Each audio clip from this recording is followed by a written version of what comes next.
afternoon. Welcome to this meeting of the Board of Education. This meeting is being televised live on ACPS TV and streamed on ACPS YouTube channel. General information and protocols for the meeting are posted on the sign by the doorway as you enter the room. So please make sure you read those if you have not already. Can we please pause for the invocation? O God, we pray to administer that which is just in all educational policies, being ever mindful of your guidance, stir us to action with love, wisdom, and understanding. Please stand for the pledge. I pledge allegiance to the flag of the United States of America and to the republic for which it stands, one nation, under God, indivisible, with liberty and justice for all.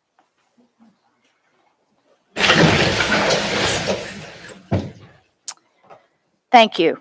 Item 2.03, approval of the minutes. Do I have a motion? Is written. Do I have consensus? Thank you.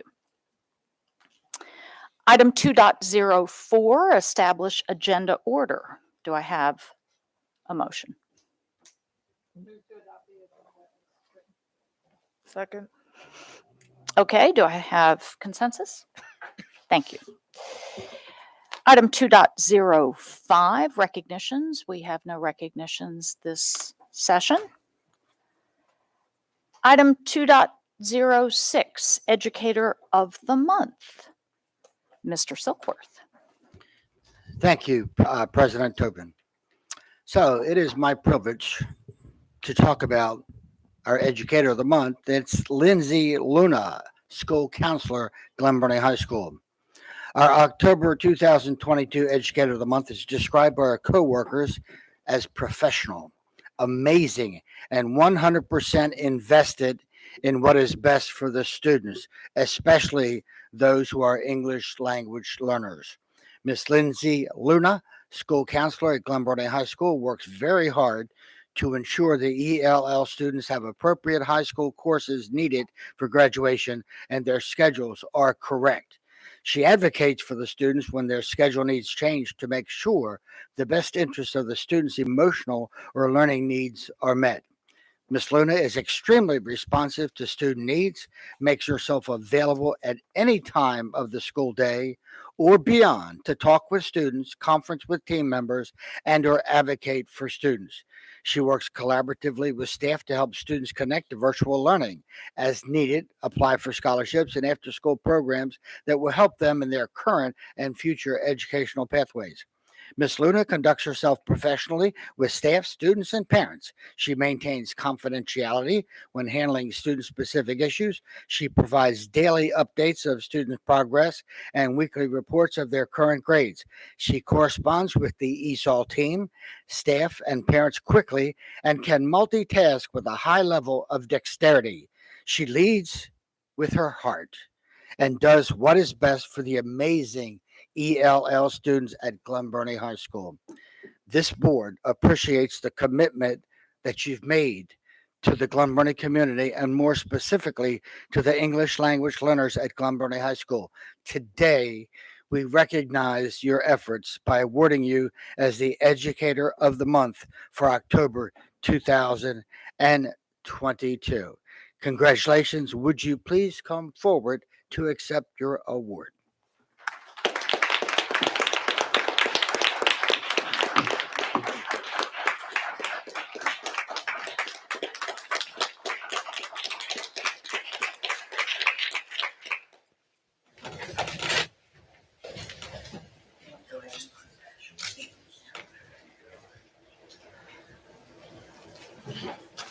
And Educator. Thank you.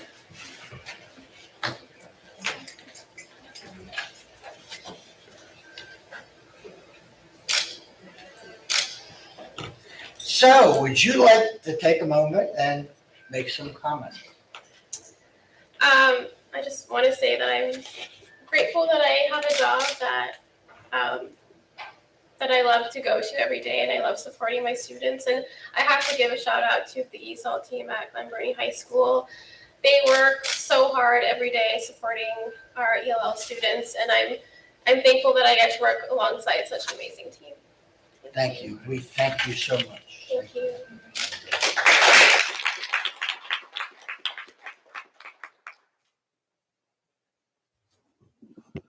Thank you, and congratulations. Now, we go to item 2.07, Employee of the Month. Don't sit down, Mr. Silkworth. Well, I guess you have to sit for this. Mr. Silkworth, Oh, I'm back. you're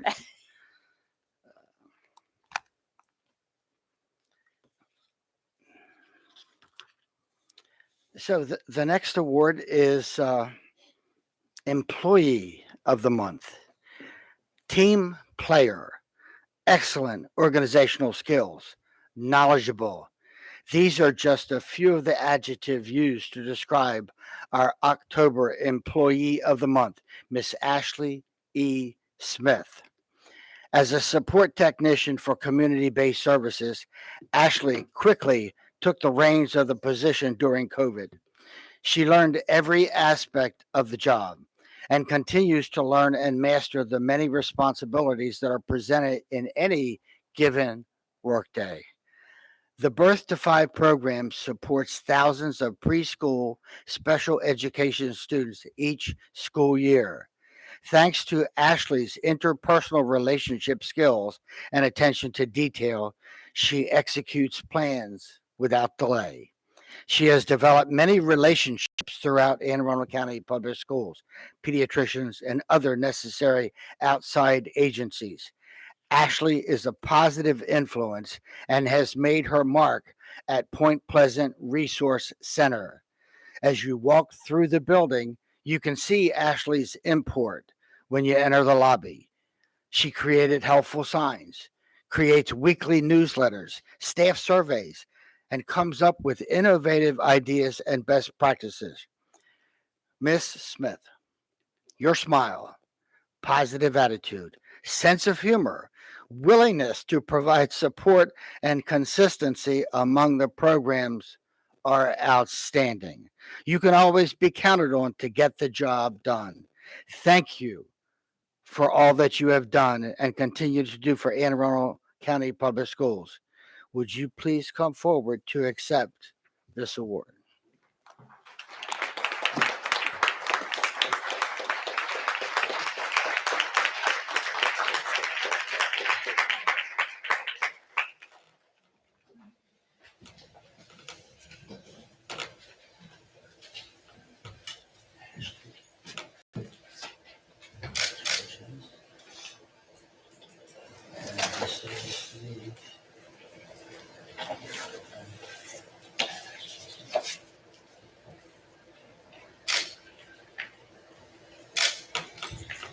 So, well, I read a lot of things there. It talked about relationships. You guys have heard me talk about that a few times. Commitment. So we thank you so much. Would you like to, are you surprised? Yes.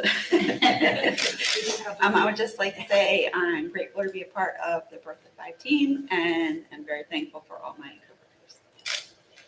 coworkers. Who do you have with you? My Yes. two sons, my husband, my parents, and my friend who is an You want them to come up and get a picture? No. We'll get some They look like they pictures want later. to come up. We'll get pictures later. Okay. Okay. Thank you so much. Thank you.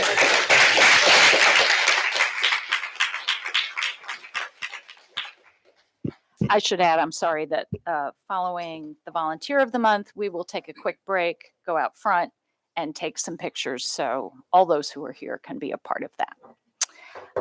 Which brings us now, again, congratulations, which brings us to item 2.08, Volunteer of the Month, Ms. Ellis.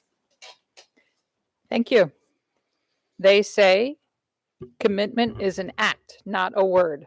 This month's Volunteer of the Month shows her commitment through her daily dedication to our students. Ms. Pat Lindstrom, the Board of Education, is thrilled to honor you as our October 2022 Volunteer of the Month. Ms. Lindstrom has been volunteering at Wildchapel Elementary for over 3 years, running the Chessie Reading Program alongside the media specialist and tutoring students in reading 2 afternoons a week. She is there to support our students, growing both their skills and love of reading. Literacy teacher Jamie Landis shared the commitment Ms. Lindstrom has to the Chessie Reading Program, describing how she arrives at school every day to set up the materials and she stays late to clean up.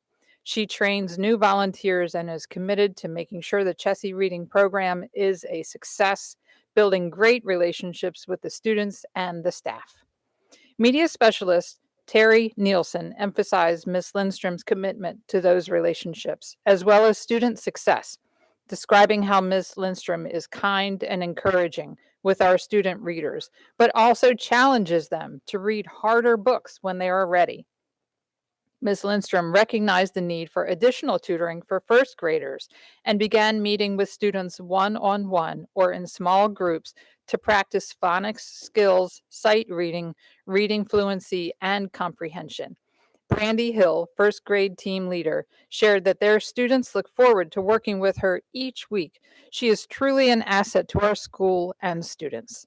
These kind words from the staff at Wildchapel Elementary show us how Ms. Lindstrom is committed to supporting our students by running the Chessie Reading Program, working with students and staff alike, always willing to take on another task and asking the questions to ensure she is meeting the students' needs.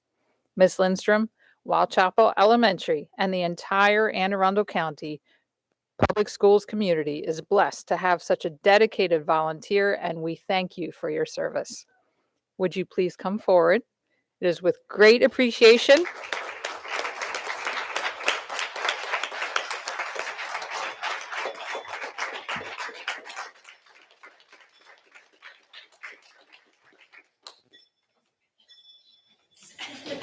It is with great appreciation that I present this bell and certificate. And the tissue? Yeah.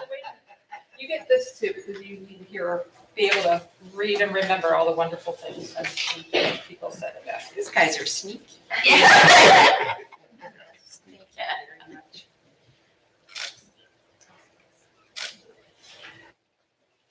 So, what brought you here? Why did you think you were here today? Well, we were supposed to come to talk about the reading program at Chessie.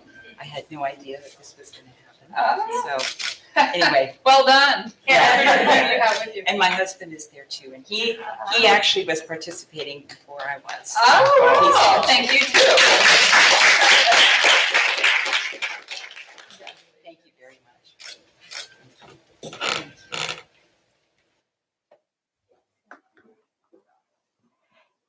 Thank you so much to all the awardees, to all who came with them, and all who were sneaky enough to figure out a way to get them here.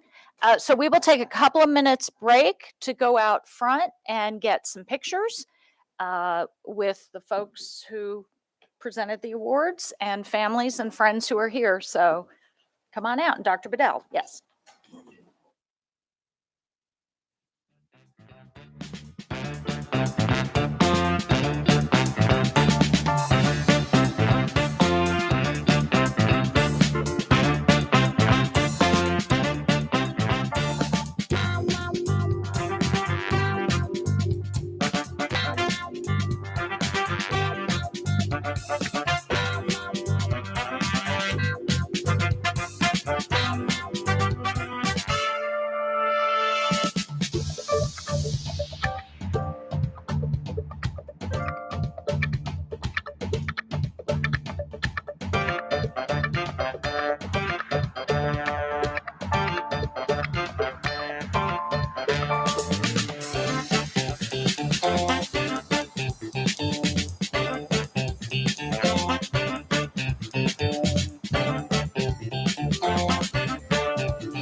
Okay, welcome back, everyone.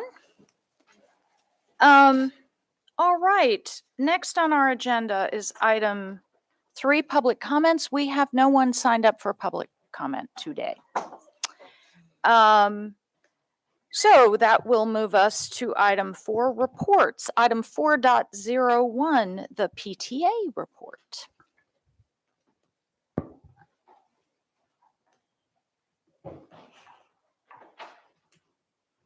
Welcome.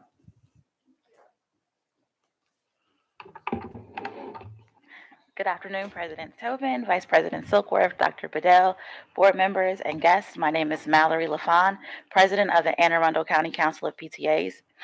Thank you for allowing us time to speak this afternoon. We appreciate the Board of Education, Dr. Bedell, for the opportunity to be heard. AACC PTA has a few upcoming meetings, trainings, and workshops. We encourage all local PTA leaders to attend. Annual training is a PTA leadership requirement, and the information that will be shared will provide guidance and can answer many questions that you may have. The next AACC PTA meeting will be held virtually on October 10th at 5:30 p.m. A financial training will be held also virtually on October 12th at 6:30 p.m. And we will also be hosting a final financial review workshop on Wednesday, October 19th from 6:30 to 8:30 p.m. at the Lithicum Library. Financial reviews are due by October 31st, so this is an excellent opportunity for local PTAs to work together to complete their financial reviews with assistance on site. If you have not already, please send us your local PTA unit's officer contact information so that we can update our records. For details about how to register for meetings, trainings, and workshops, and how to submit your PTA's contact information, please email info@aaccpta.org or contact us on Facebook. The National PTA Reflections Program is up and running. The deadline for local PTA submissions is December 16, 2022. For more information about reflections and to register your local PTA, please visit pta.org/reflections or contact our Reflections Chair, Tamara Beeger. For questions and information about starting a Reflections program at your local school or to volunteer, please email Tamara at vice-pres@aaccpta.org. Okay. Transportation issues have been plaguing our county since the 2021-2022 school year. Buses have been arriving late if they arrive at all, and this is affecting student learning time. Some high schools have had to adjust their schedules, starting the day later to accommodate students arriving late and cutting the time out of community wellness classes. Schools hit the hardest by busing issues are those who need transportation the most. Something must be done. There must be a solution. As a community, we understand there is no one quick solution to this issue, but our students deserve safe and reliable transportation to school each day. We need communication, transparency, empathy, and innovation. These solutions should be equitable, safe, and realistic. Asking students to drive other students is none of these things. Here is just a few of the questions our parents have regarding transportation issues, questions that deserve to be acknowledged and answered. For families impacted by no bus service, there has been no outreach to these parents to find out how their children are getting to school. For the funding provided for school bus transportation, there may be opportunities to use the funding to support parents in getting children to school, especially since budgeted funding has not been used for these contractors. How are these funds being used? I just want to say these questions that I'm saying right now, they come directly from parents, not necessarily from me. How can AACPS leverage their partnerships to transport students to school? For example, Fort Meade, Maryland Live, public transportation, Uber, Lyft, or some other transportation service to help parents. What parent forums will be held to hear ideas and issues relating to transportation? Who are the routing experts helping to merge and modify the routes without buses? How can AACPS transportation operations be more transparent to the public about any strides being made? For magnet students who live long distances from their schools, why were their buses not prioritized? These families were asked to commit 3 and 4 years to attend, but AACPS did not prioritize these buses with contractors. All in all, our parents want to make sure their voices and concerns are seen and heard, and that they are included in the decision-making process. Parent voices are used in several committees throughout AACPS, including the calendar, superintendent through PIAC, Board of Education through CAC, reopening committee, and more. Why isn't there a parent voice when it comes to transportation? To help our families, AACC PTA is holding a virtual rally throughout the fall season to bring awareness and support regarding the current transportation and busing issues plaguing our county. We are encouraging families in our school communities to make a short video or any other creative storytelling method about how the transportation and busing issues are impacting them and their students. Also, creative solutions to the issue. This can be a TikTok, video, artwork, song, essay, or letter, or however you would like to get the message across. Please send submissions to info@aaccpta.org with Project School Bus in the subject tag line, and use the hashtag AACCPTA Project School Bus. All appropriate submissions will be posted and tagged to make sure they are seen and heard by the Board of Education, Transportation, Central Office, and County Council. This virtual rally is important to not only put pressure on the powers that be, but to also make sure the stories of how transportation issue is affecting our families firsthand. As always, we encourage and challenge each board member to join at least one PTA this school year, and maybe even attend a PTA meeting to hear firsthand the issues in the community. Thank you again for allowing us this time to speak this afternoon. Thanks. Thank you, Ms. LaFawn. All right, that takes us to item 4.02, President's Report. I had the privilege, along with some other members, of attending the Jan Holman Award ceremony last week at Arlington Echo. This award, named for a former AACPS employee, is given annually to an outstanding environmental educator. The event is a terrific opportunity to highlight the extraordinary work that environmental educators do and the tremendous difference they make in the lives and learning of our students. It was a wonderful evening and a pleasure to see so many in the environmental education community come together to honor Brian Gomes. I would also like to take a moment of personal privilege to send my thanks to Principal Gelinas, Ms. Jackson, Ms. Encarnacion, Ms. Connerton, and a number of other members of the terrifically talented staff at Annapolis High for inviting me to a presentation last week on some of the unique programming that they are implementing at A-High.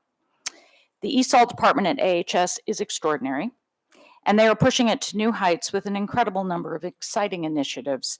In addition, the commitment to weave wellness into everything at AHS, particularly in their programming for English language learner students, is truly inspiring, and I hope will be replicated around the county.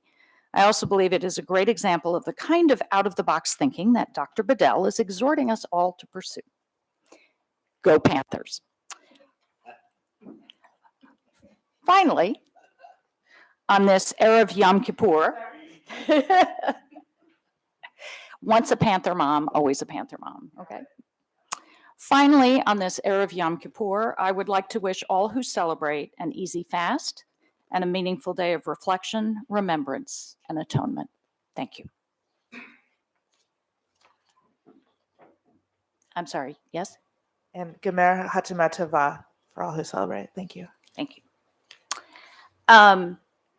All right, and that takes us to item 4.03, Policy Committee Report. Ms. Dent. Good afternoon, Dr. Tobin, Mr. Sickweth, Superintendent, and members of the board. We had a wonderful policy meeting yesterday. It lasted for approximately an hour and a half, which is outside of my normal patience. However, due to the importance of the policy committee, I thought that it was very important that we talk about some very interesting and upcoming policies. So we are going to post on the website all of the upcoming policies that are going to be reviewed. We're still in the process of modernizing that list. I call it modernizing only because we have not, we didn't get rid of everything that we were supposed to look at last year. What we did is we added to. And I know that some of the board members have some areas that you still want to add to that list. Please add it to that list within the next 24 hours because I do want to close it out. But on a serious note, the most important thing for us in the policy committee is that our policies are policies that can be enforceable. They're policies that are adaptable to the changing times that we're going through. And they're also policies that are relevant. So if any board member have any policies that you don't see that you think are important, I encourage you to do so, and also as well as the public. I know that we've spoken a lot on policy over the last year, and we've made a lot of changes to policy. So out on the public website, you're able to actually go and take a look at the policies. But more importantly, you will be able to take a look at the policies that we will be reviewing this coming year. What I have is a couple of emails that I've gotten from several people that talk about policies that they would like to see us address or redress. And what I say to that is that your opinion matters. So you have about 24 hours. Send me more emails. And that we'll get all of the things that we can, but keep in mind that we're only talking about 12 months. And so we can't get through everything, but we will get through as many as we can. And last but not least, what is not put in policy, just because you think it's not important, think it's important, that or that we don't address it, doesn't mean that it's not important. It may be inside of a regulation. It also may be inside of our forthcoming handbook. So please take a look at the policy. So the next meeting is scheduled for the month of November, and we have meetings every month. We do not skip a month. So I do want to encourage people to continue to look at the website. With that, with that, I have no further comments. Thank you. Thank you, Ms. Dent.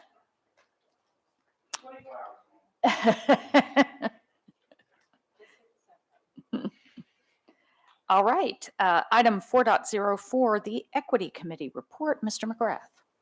Thank you, Dr. Tobin. Also, thank you for everyone on the committee and the support staff for supporting me as I chaired a board committee for the first time.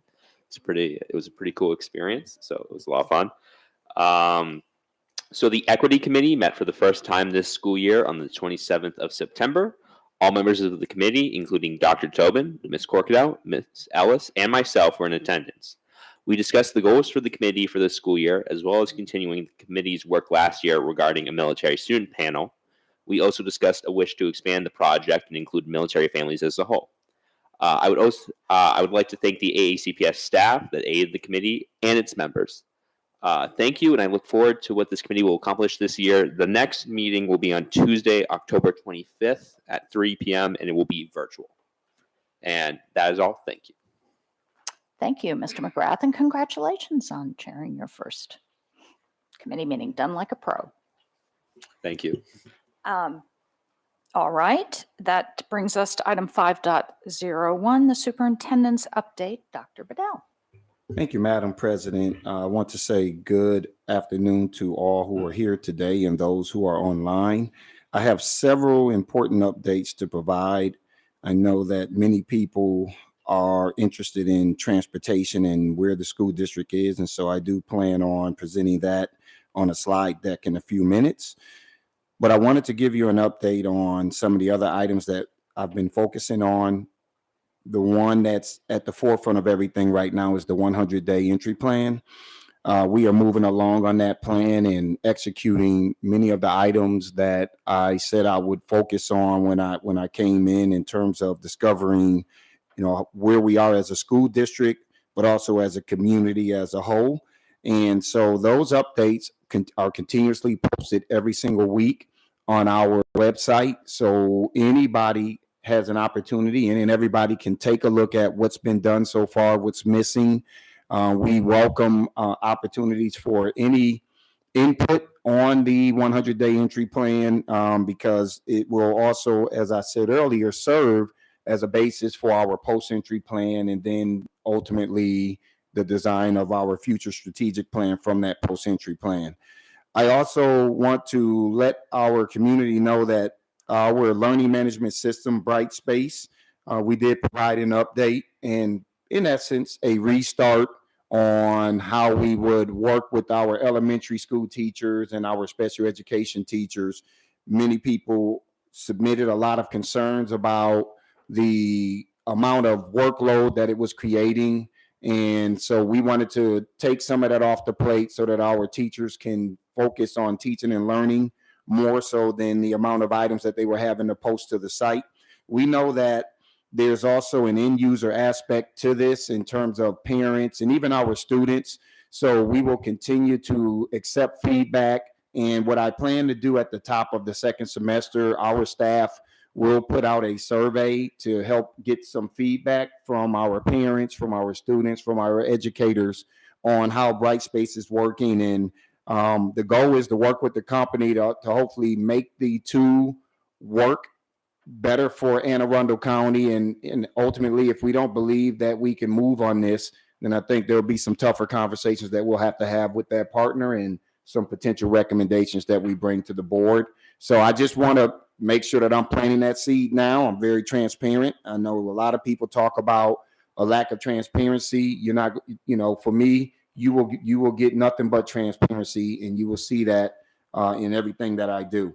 I also want to thank the Anne Arundel County Black School Educators Association here for the meet and greet that they put on a couple of days ago. It was just nice to see a number of faculty and staff members come out to support and welcome me.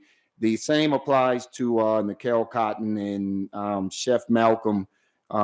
They had a meet and greet function at Craig and Anita Anderson's home, and we had an opportunity to meet a number of community members and to give me an opportunity to talk about what's the vision and in terms of where we're going.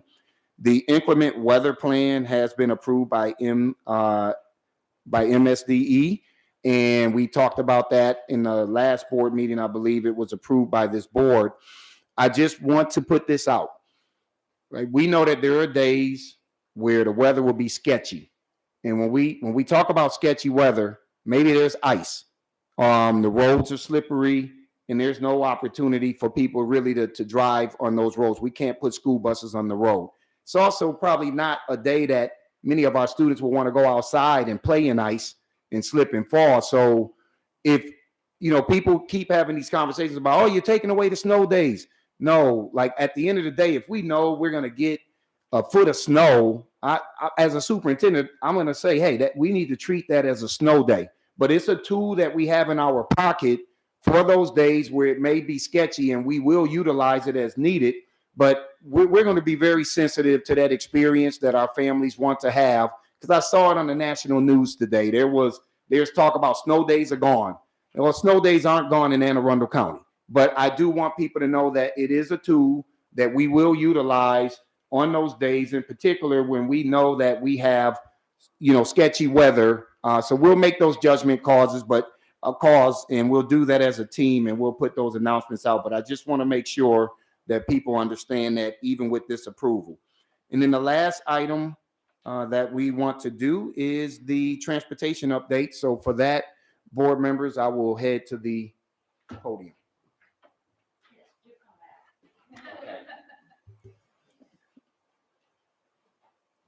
And if I could, I can have Terry Whitehead and Matt Stancy, you all come up here with me.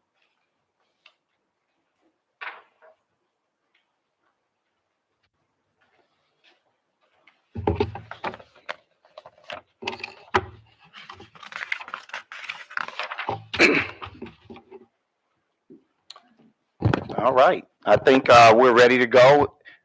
There's a couple of reasons why I wanted to come up and do this presentation.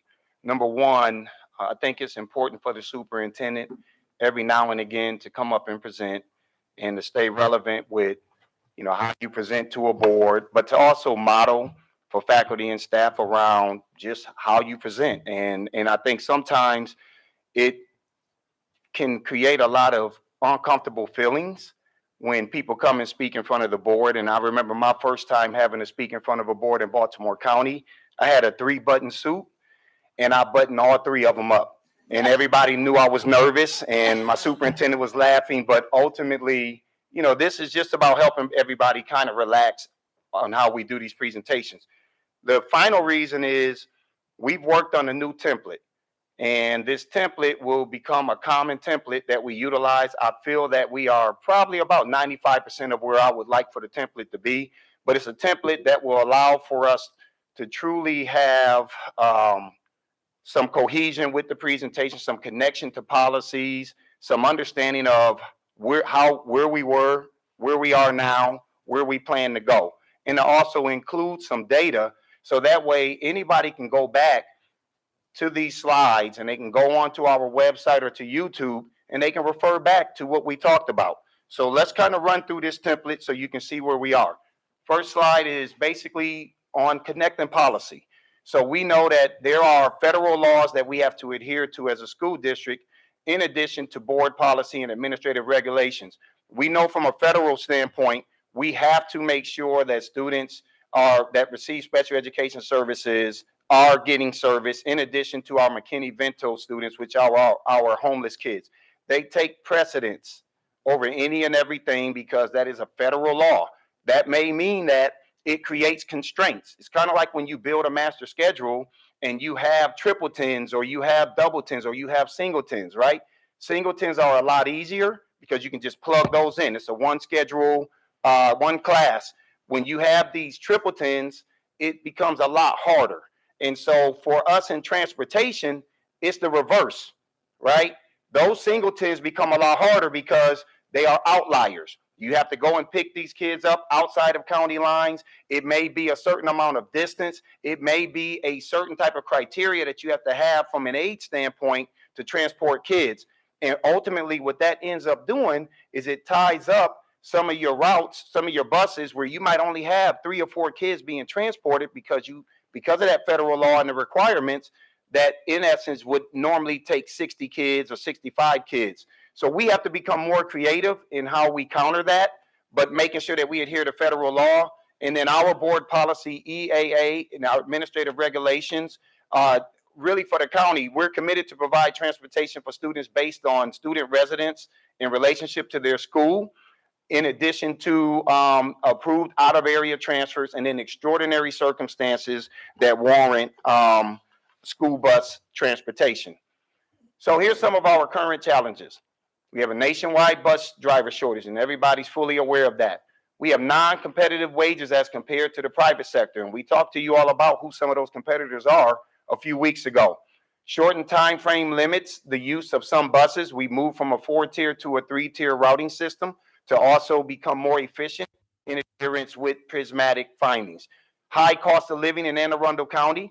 As an outsider coming in, I can tell you I'm feeling every bit of it, and I'm the superintendent. And I think that for our county, being the 3rd wealthiest, that's a conversation that we have to have in the future, right? If we want to be great, it costs to be great. It costs to be competitive with Howard County, Montgomery County, and some of these other districts. But then we also know that, you know, we have tax caps, or we haven't maximized what we can go after in order to make sure that we are much more competitive in terms of who we can hire and what type of people we can attract to work in the school district. And then we have a tight labor market. I mean, the county unemployment rate is 3.7%. So at the end of the day, there's just simply not a whole bunch of human talent out there to recruit from when the vast majority of people are already working, and they're working in positions that offer a much more competitive salary. Here's some of our progress, and we talk about what have we done to try to counter some of those barriers that I shared with you on the previous slide. Driver retention, and if you see here, we added in September 2021 a 1% cost of living to the employees. July 2022, 10% COLA. We did retention and sign-on bonuses. The other things that we're doing is working with the State Highway Administration in Anne Arundel County to identify where timing adjustments are needed. So because we know that with this new start time, it also created some issues where timing was a problem, just period. And what it's doing is you're seeing some self-correction in many of the communities because some families are waiting to for the traffic to die down, or they're leaving a little bit earlier to get to work so that they can avoid that heavy period.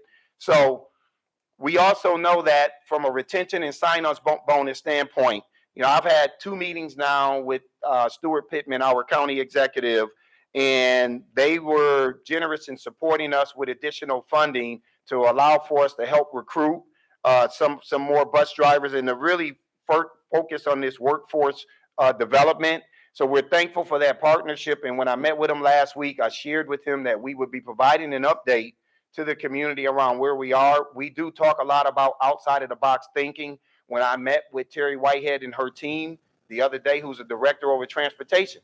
What I shared with them, and this is just verbatim, right? We have to try to do things differently, and we have to be willing to fail. And you have to be given the space that it's okay to fail.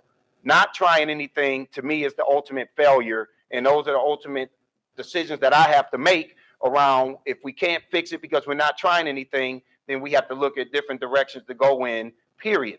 So after meeting with them, some of what you're getting ready to hear will begin to share with you some of the work that they've been working on all along. So you can see here some of our progress. Routes without an assigned driver. Started school, we were at 78. We are down to 46 routes right now that do not have an assigned driver. So this team is working extremely hard. And the thing that I've said to members of the community, members of our board, is let these people do what they need to do, right? We can't pull them and have them going in 1,000 different directions trying to answer 1,000 different questions. We're going to fix this. I promise you. It's just going to take some time. And generally, in any school district, it takes the first month for you to kind of figure out what you need to do from an efficiency standpoint to determine who rides, who's not riding, to determine who the no-shows are. And normally, you will begin to see this decrease. And that's what we're experiencing right now. We've seen this reduction. And here's another example of it. On the first week of school, and we talk about on September 6th, that was the first week that we had full runs, right? 83 routes without any service. And those routes now are down to 63. So we're continuously making this progress and becoming more efficient with how we are rerouting and some of the things that we're doing. But this is the progress that I think our community wants to see. It's not perfect. We want it to be perfect. And I think there are some other things that we will share with you in a few minutes. How difficult this is. It is a lot of work. Our team is examining routes at the granular level. They're looking at every single route, and they are trying to determine where they can make changes to provide relief to families and students impacted by these outages.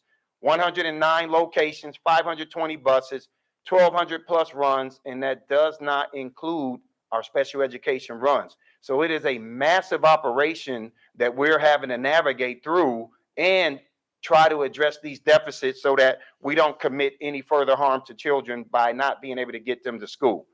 So here's where we have some things that I think offers a relative amount of promise.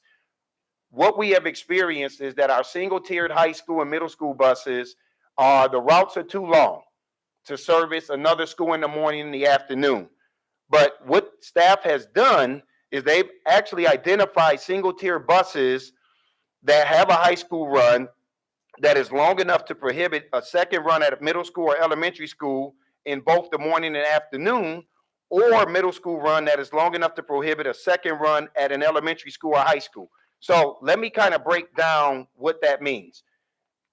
If you look at this slide, because we know that those long runs creates a lot of constraints on us, we do believe that we have about 40 buses that, coming from a high school or a middle school, could increase an opportunity for a morning run for a middle school. So that means we may have the ability to get more kids to school in the morning for a middle school, but parents may have to still pick them up in the afternoon, right? So it minimizes the burden and it solves half of our problem. The same applies at elementary. There are opportunities where we can do an afternoon run for an elementary school. And so what would happen is the parents would drop them off, and then we can guarantee that we will be able to bring the kids home in the afternoon with these 40 different buses. And so we think that this is something that can begin on October 17th. We want to make sure that it's right. Our team is in the process now of determining exact routes that could benefit from this and plan to begin partial service either the morning or afternoon on these routes Monday, October 17th. Now, I want to be very crystal clear because transparency matters, as I said from day one. While this is not a cure for families, it is a temporary solution to half of the dilemma a significant number of students currently face. This arrangement will allow, for example, for a family with an elementary school student to know that the student will be taken home from school on a bus in the afternoon. The same would apply, it would be true for a middle school student being taken to school in the morning. So the million-dollar question is, what will determine which routes are covered? This is where a lot of our equity lens work have to come in, right? Will students be able to get to school on time? How many students will be able to ride the bus? Because we want to be able to maximize those buses with as many students as possible to reduce the disparities that currently exist with the number of kids that aren't able to get to school. What is the impact on the school? We will apply the MAVE equity lens process. Needs of the students in the school, and then families' ability to transport students, because, while it isn't something that we want to put on families, we do have families that have the ability to transport kids to school and can help us while we continue to address the vacancy issues that we have with school bus drivers. And we are asking that families work with us as we go through that. We will examine barriers and attempt to eliminate those negative barriers by looking at this entire effort through an equity lens. From a fairness standpoint, this is part of what we talked about as our team. We talked about at the start of the second semester, for families that have not had a route, they should have a route. That creates a level of discomfort for other families who've been allotted transportation during the first semester, but it's the fair thing to do. We all have to kind of share this burden, this pain a little bit. And what I hope is over the next 2 months, we're able to fill as many of those vacancies so we don't have to, have a substantial disruption to transportation. But as a school district, we have a responsibility. I don't think it's fair for any family to have to go a full year without transportation. That's not right. And as a superintendent, that's just not something that I can stand for. So we will look at that, and that is a part of the work that we will be doing. We will make sure that families that are being impacted at the start of the second semester, that advance notification will be provided for those families. So this is not a surprise. So on the next slide, this is kind of what it will look like when a driver is hired. And I'm going to show you this. These are currently schools that don't have no service or schools with partial service. So as we hire drivers, this is what it begins to look like. We then will take that school that may have partial service, and that school becomes a full service school. Now the school that doesn't have partial service, we're possible because we've hired these additional riders. Those schools now will be in a situation where they will either have AM service or they will have PM service. So it will allow for us to reduce the amount of students that still aren't being transported. Because of this work that we've done, without us having to hire an additional bus driver, we have now created 5 routes that now have full service as a result of the work that our team has done looking at these partial runs. And this is a permanent fix, right? 5 no service routes now have full routes. And if you go in and take a look at our list, you can see where we're beginning to show some reduction in schools and areas where the numbers have been substantially higher than everybody else. You're beginning to see reductions in those areas. So, alternative transportation. You may have heard me mention probably 4 weeks ago, or maybe even 6 weeks ago, we have to take a different look at a CDL, right? A CDL may not necessarily be what is of the greatest value to us anymore, especially if we know we're training all of these people and we only holding on to a certain percent of them, right? In the end, is that a fabulous investment within the school district or not? Because we still, if we can get 25%, that's better than nothing.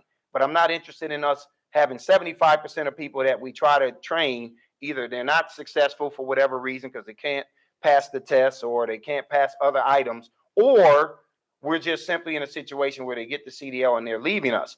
So this is an alternative transportation plan that we have, that we're working on. We have an emergency RFP on the street right now to procure more vans. And what we believe is that as we bring these vans online, it will free up CDL licensed drivers and their buses to repurpose for routes that currently have outages. So what we do with these vans? McKinney-Vento, if you go back to the second slide, McKinney-Ventos, those outlier routes that we have to pick off, we could help with that. There are some long routes out in South County where transportation is difficult. You'll be able to use these vans to kind of help us with some of those outlier areas, and most certainly with our special education students in situations where they may not even need an aid. If they need an aid, then that's a whole different ballgame around how we provide transportation. But we think that this plan will help us, and this is not just short term. We're looking at this from a long-term standpoint.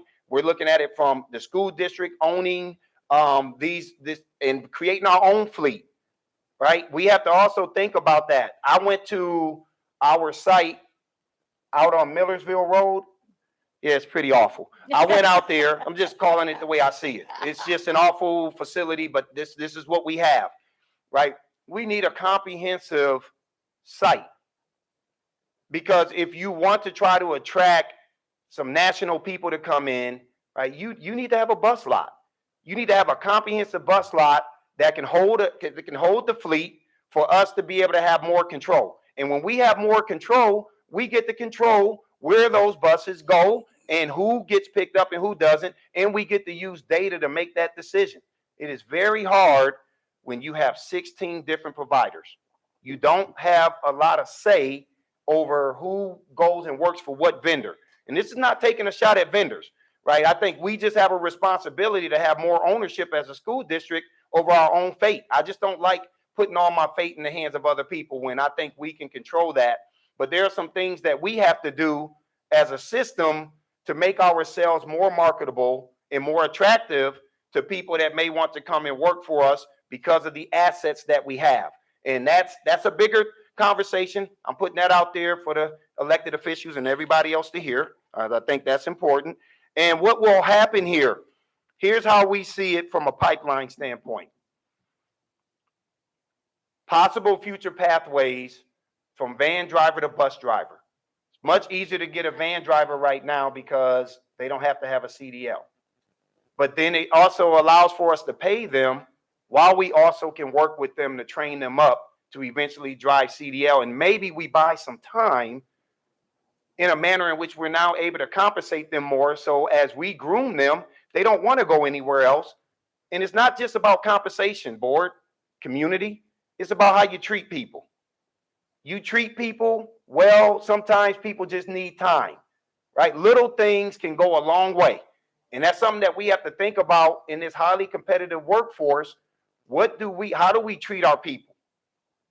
And if we treat them well, sometimes that supersedes money. Even though in this county, people need money. It's expensive to live here. I'm just going to keep saying that. So we will continue to explore options in an effort to eliminate transportation disparities across the county. Every time I receive an email from parents, and I've gotten some great emails, some great ideas, just like this morning, I sent that over to my team, Matt Stansky and Terry Whitehead. And when we can act on those, we will.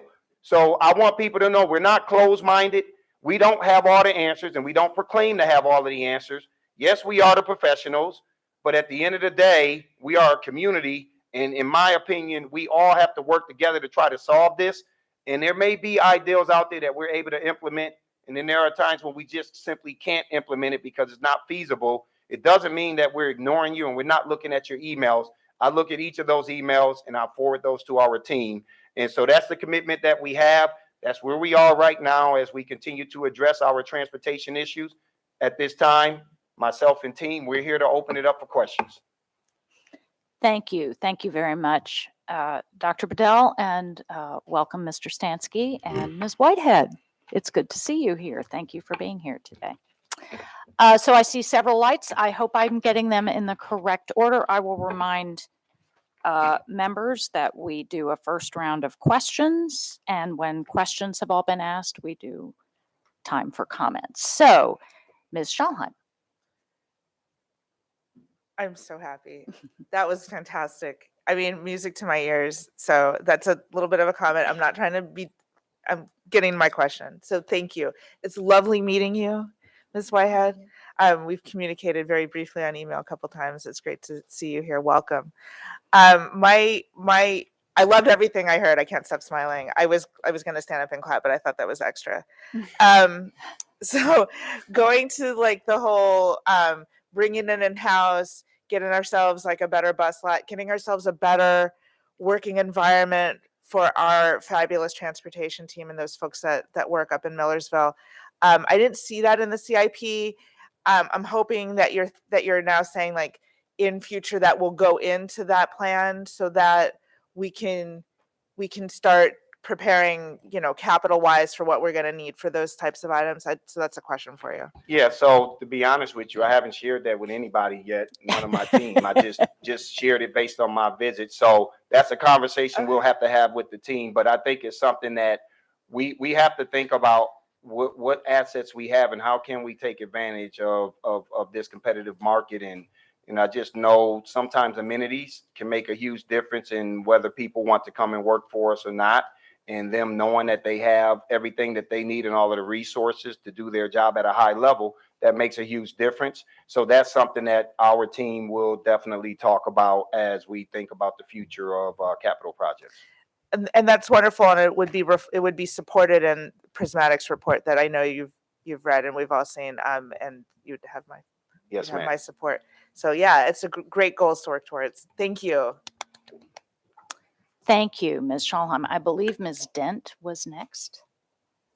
Thank you. I can echo to the ninth power that was an excellent brief and worthy of modeling. My question is twofold, and both about performance reviews for I heard you say 16 vendors. Do you know if all of the routes were bidded on and awarded to successful vendors prior to the end or start of school? So I don't know that answer, so I will pass that over to my colleagues here. For the record, Matt Stansky, Acting Chief Operating Officer. Yeah, so bids are typically on a 7 to 12-year cycle. And so we essentially will bid out. So not every route was bid out this school year, right? So, but every route has been bid out within that time frame and has been awarded to one of our vendors. Please break that down for Mrs. Stansky, because you said 7 to 12 years. So the contract was bidded on 7 years ago. We don't have any new routes in those 7 years. So if there's any new routes that are established, then obviously those go out to bid as well. Okay, that's what I'm asking. Yeah. So at the beginning of the year, all your routes were bidded on, and all your routes were correct, identified by a vendor that they would be picking up those routes. Correct. Okay, so the second part of that question is that how often is the performance reviews done to those successful vendors? For the record, Terry Whitehead, Might wanna Supervisor pull of that up Transportation. so people online can hear. Yeah. So what we do is every month we meet with every single contractor and we go over their performance. We talk about driver availability. We talk about how the specialists will communicate with them, any issues. We've identified 4 contractors that the driver availability rate is not good, and we meet with them every week. And we discuss the same things that we do every month. And right down to, for example, last week, we talked about our PSATs that are coming up and how we have to make sure our students get to school. So we discuss everything, their performance, the routes that are not on time. We discuss if we have any capacity issues. Anything that comes up that we feel that parents have surfaced to us, we try to address and report back to them. And it's a due diligence every week for 4 contractors and a monthly, very, very organized, detailed meeting once a month. All right, and last and final question, Jen. I only asked in this segment to get to this question. For those vendors that have bidded on routes that we aren't able to cover, what is the determining factor to, in the language you might use, defund that contract in order for us to get another contractor to cover that route? So basically, we assess liquidated damages, $100 per incident. We suspend routes non-performing routes. And then we also reassigned routes to another contractor that has the availability to do it. And so we look at every single route, and we just, 4 different contractors this week, we sent information to them that we were suspending their routes, and we keep track of that. Let me go a little bit further to give you what you want to hear, because she was nice with her answer, and that's fine, right? But here's the deal: we've already penalized. I think our liquidated damages were already twice the amount that it was last year, and we were only in. This was as of 2 weeks ago when I met with the team, and I've made it very clear. You know, as we make these assessments, we have people who aren't performing, right? Then we have to go in a different direction. That's just the way the business works, right? We pay you for a service. We need you to deliver on it. As a superintendent, I can't stay employed if I'm not getting results. That's just the nature of the work that we all do. We have to produce, or at least make an effort and show people that we're trying in order to justify why we get to stay around. And so we will be taking a deep look at each and every single one of our partners, and the ones who are doing great, there's opportunities to expand bandwidth, and the ones who aren't, that's where we have to begin to take a look at what else is available out there. But what we don't want to do is shoot ourselves in the foot and just rip the Band-Aid, and all of a sudden now we've created, rather than the 46 assigned drivers, now that number is doubled because we've done this prematurely.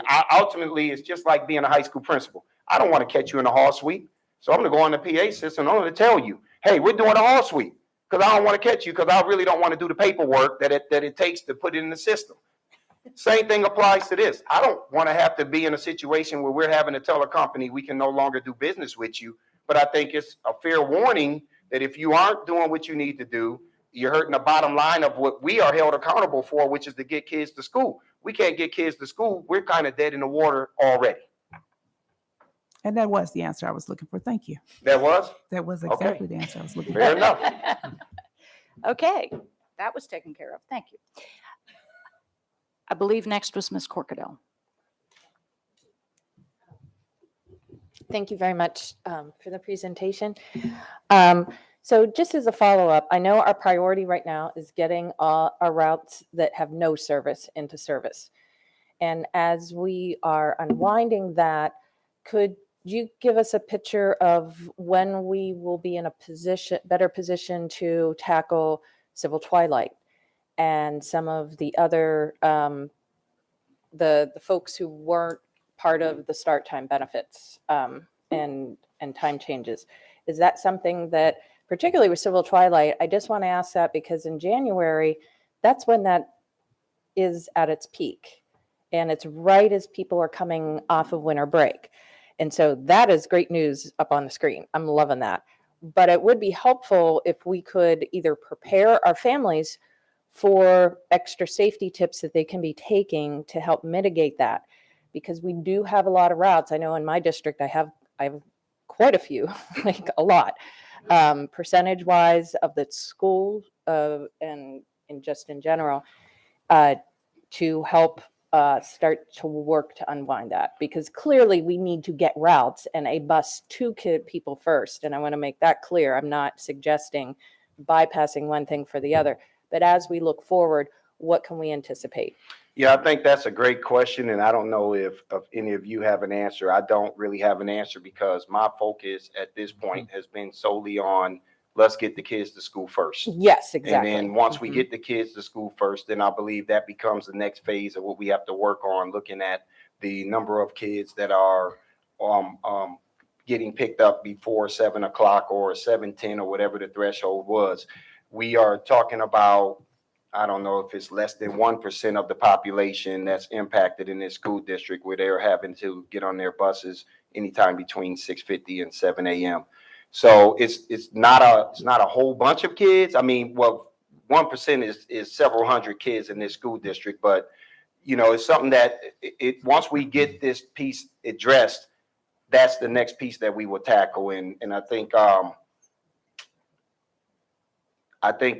the suggestion that you made around what are the safety precautions and things that we can put out in advance is probably going to be a much more realistic lift for us until we can get all of these routes running.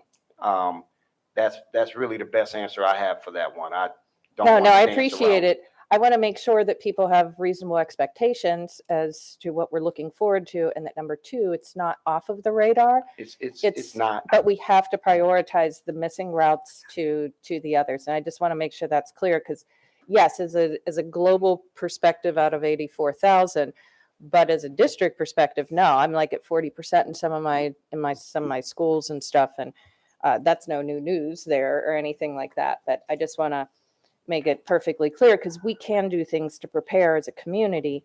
And I'd love the partnership between the police and ourselves in that, and happy to help facilitate those conversations even. Whatever we can do, that would be great. Thank you guys once again, because we are seeing improvements. I'm seeing my numbers go down of the concerns and the families who are starting to, even if it's intermittent and, or a false start, for a while, I know that they understand that we're trying. So thank you very much. Thank you. Thank you, Ms. Ellis. Thank you. And I do have brief remarks, but I know next time around. Okay. Thank you for a wonderful presentation. We're all very happy with some of these solutions, and solutions is what it's all about. So two things. I want to piggyback off of Ms. Corkadell's questions.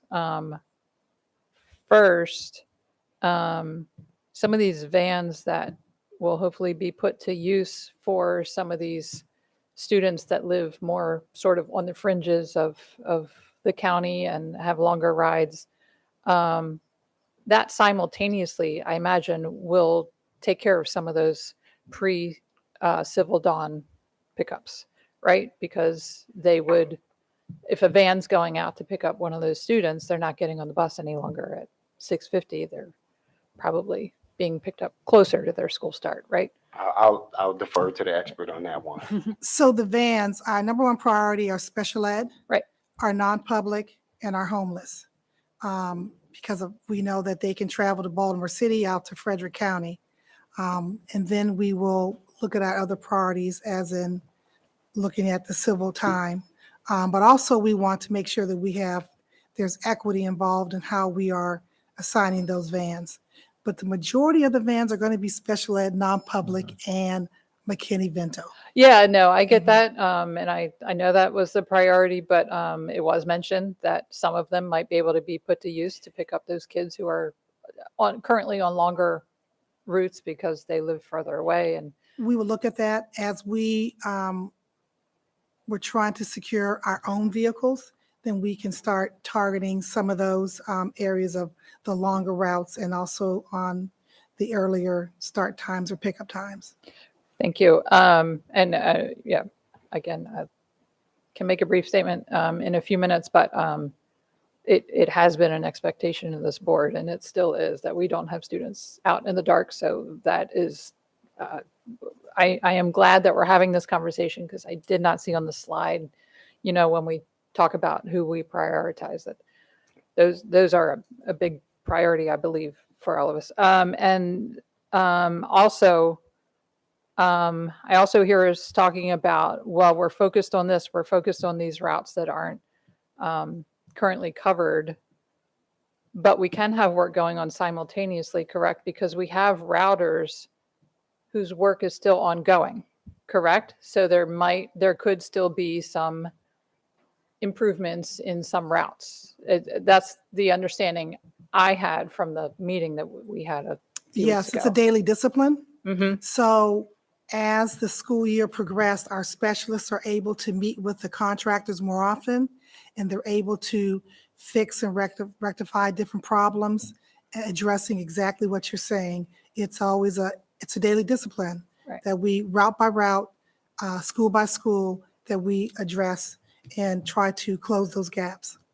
Thank you. And then finally, we hear often from parents, I certainly do, magnet transportation is, it's a sort of a different issue. And, people have different opinions about that because a magnet school is school choice, but it's a choice that was made that we offered, and these students, that is now their school. So is that also being factored in as one of those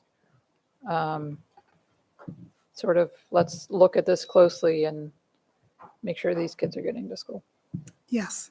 Yes, we are. Thank you. Thank you, Ms. Corkadell. Mr. McGrath.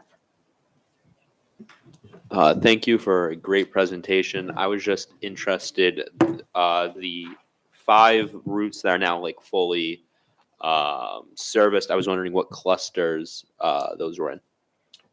I don't have that answer in front of me, but we can provide that information for you all. All right. If you want it, we can. Thank you. Well, we know that there are 3 for North County because they had significantly more vacant routes than any other school in the county. So 3 of them are there.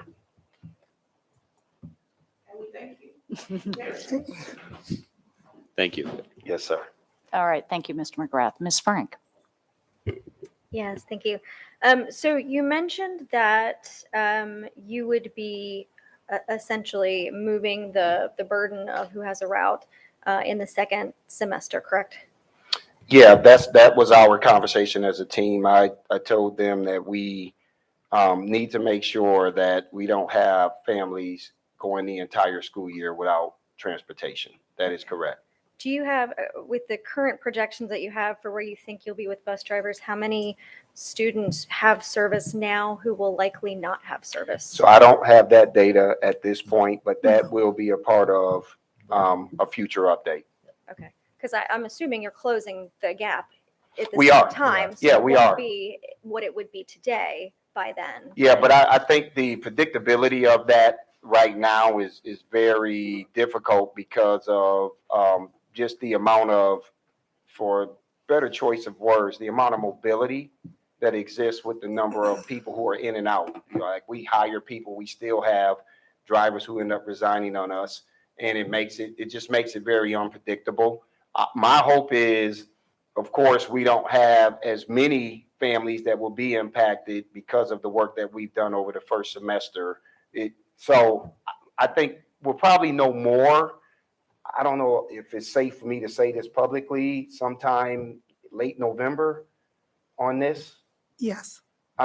We'll try to pull those numbers together for you. Yeah, because it's just hard from a predictability Right. standpoint Yeah, right because now. if you get these 40 to 45 vans that are supposed to be implemented by January, that would certainly change the dynamic, right? Significantly. Okay. Significantly. All right. Yes, Yeah. ma'am.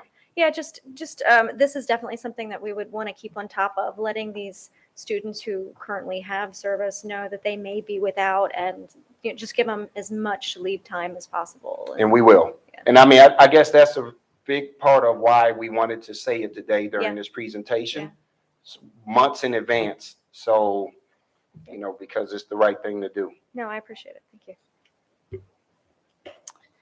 I'd just like to ask a question myself before we go into comments. So I would presume, based on what you said, Dr. Bedell, about equity being a part of it, if you have a bus route where there was service the first semester, but it's heavily Title I, or we have other reasons to know that we don't have families on those routes who currently have any other form of transportation, that would be taken into account That as to will. who you determine. And the other question I wanted to ask you is if you have any further updates to offer on work with city or county public transportation. Yeah, the quick for me is I did speak with County Executive Pittman, one around a bus stop in front of Annapolis High School. He wrote that down, and we'll see what happens. It's crazy because I had a dream that happened last night. I'm dead serious. I wanted to bring that up during my presentation, but I actually had a dream that there was a bus stop that was being put over there at Annapolis, and I don't think that that's a very difficult thing to do. But then the other thing that I shared with him was the situation over at North County, where it's just one way in and one way out. And as I'm, getting out to these sites, I'm learning a lot more about some of the constraints. But there is a road that could be converted. There's a path that could be converted into an actual road, put a couple of bridges, and allow for that to allow for buses to come in and out. So that would make life a lot easier for drop off and pick up. And what was shared with me from him was, that there will be some expenses that the county would have to incur, but there's also some expenses that we would have to incur from a capital project standpoint as a school district in terms of what would need to be done inside of the complex, because that belongs to us. So we are having conversations, and I had a meeting with the Annapolis mayor. We talked a little bit about transportation and some ways that we can work with the city. So I'm working on building these relationships with a lot of our elected officials, and just kind of letting everybody know we're all in this together. We all look good in the end if we all work together. And I think there's some appetite for some of these discussions. And then as far as the work with the state and with the county on like traffic lights and stuff, I'll let you all kind of weigh in on your conversations there. Yes, what we did was we prioritized our list and sent it to the county and also to our security team to say what schools we felt were having traffic issues, and that State Highway and the county would be following up to adjust some of the traffic signals. My understanding, the traffic signal at Broadneck at College Parkway was adjusted to allow more time for the traffic to get in, and they were also looking at North County. So they have our list, and our specialist was involved with that list because they know our schools, so we're working on that. And I guess I would also just ask this question of you. I know because sometimes what happens is communication gets crossed, right? Where some officials may say, hey, we've been trying to reach out for it to Anne Arundel County and they're not getting back with us. And then we felt the same way, like we're reaching out. When's the last time you were able to have conversations with folks? Because you gave me a list. I submitted that list to our board chair. She went and acted on it. And, there's like, I feel like some finger pointing going on around who's not getting back with whom.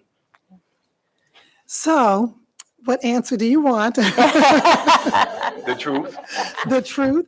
I have had very little follow-up with this. I think there could be more interaction, more communication with us when it comes to how they're going to resolve some of those traffic issues.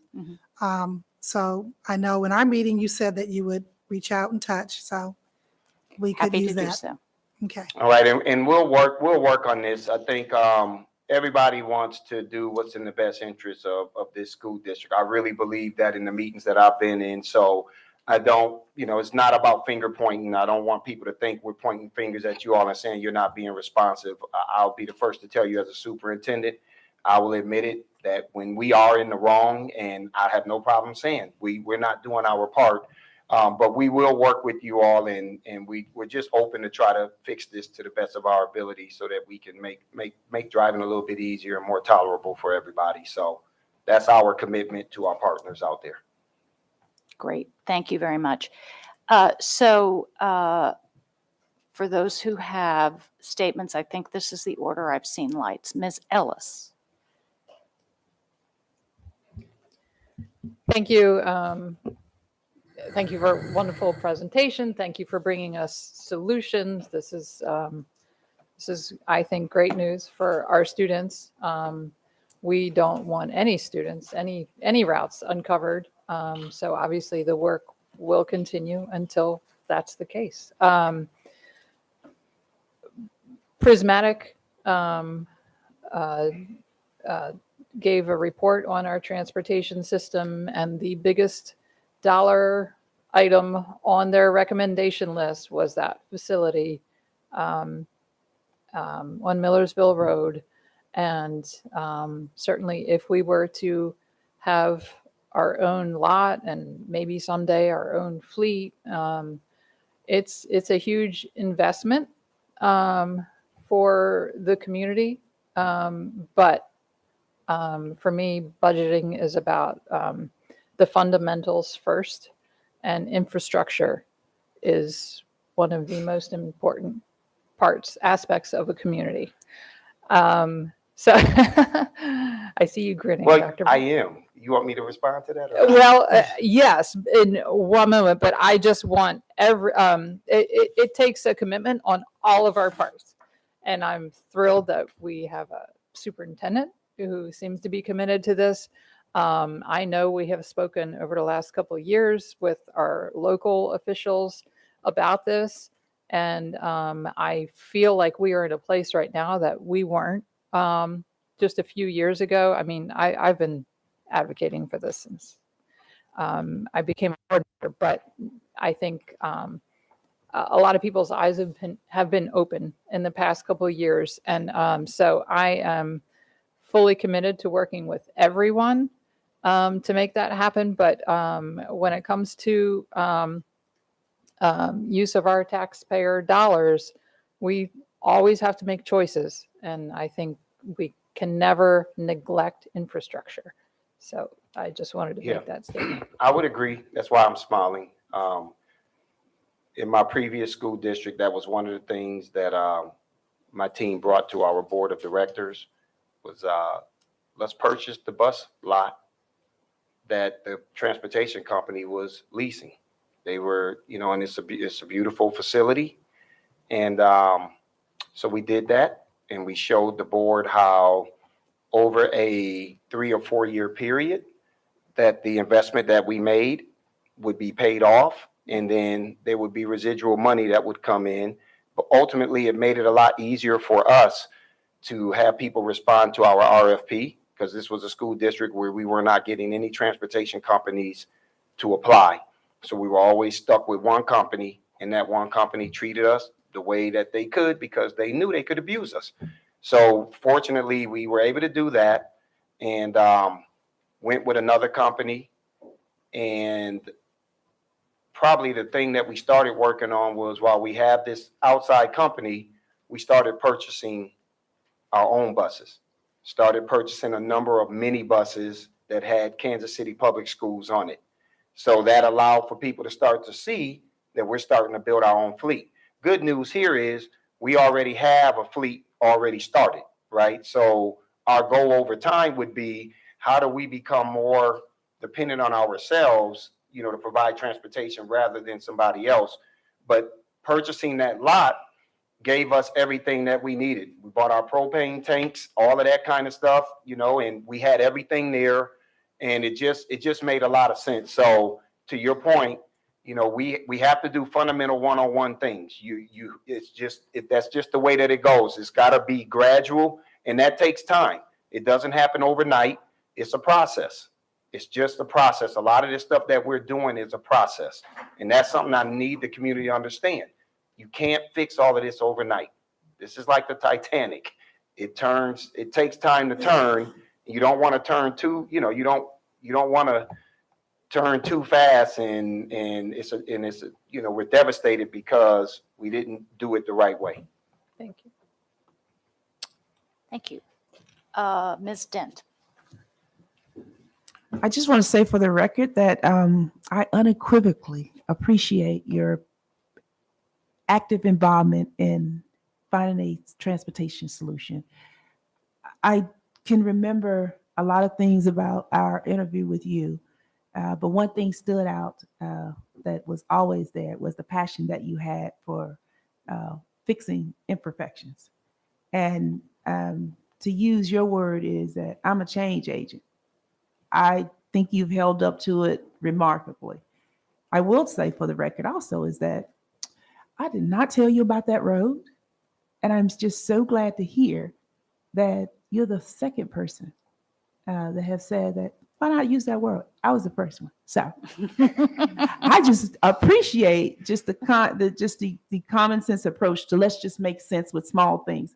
And then I also want to just say that it is incumbent upon elected officials, that when they see things that are in the capital budgets, that well thought out decisions that have been made by yourself, by your team, and that's been approved by the board, is that we are doing this because we do have the big picture of what's best for Anne Arundel public school system, not because we just want to go spend money. So I support you 120%. I am always going to say bring it inside, because I hate spending money on things that are not giving us the best benefit. So not saying anything's wrong with outsourcing, but I do think that God bless the child that has his own. So thank Yeah. you very much. Yeah. So many stories I can tell you about that I did over those 6 years, where we said we can't do this and we brought it inside and the services were wonderful. But, there are some things where you do have to depend on, outside people to support us. So I don't want people leaving out here like, oh, they're going to get rid of everything. No, we're not going to do that. But I do believe that we have a lot of control over our own fate. And we have to get to a point where we really do have that control. And that's where we should be moving as a system. We keep talking about it, and I left my phone over there. There's a quote that I wanted to just share. Let me just, yes. Make sure it's the right one. Thank you. I took this from when we met with the high school principals, and I think it was Dr. Duarte who made this comment at that meeting. I'm looking at you all like, maybe it was him.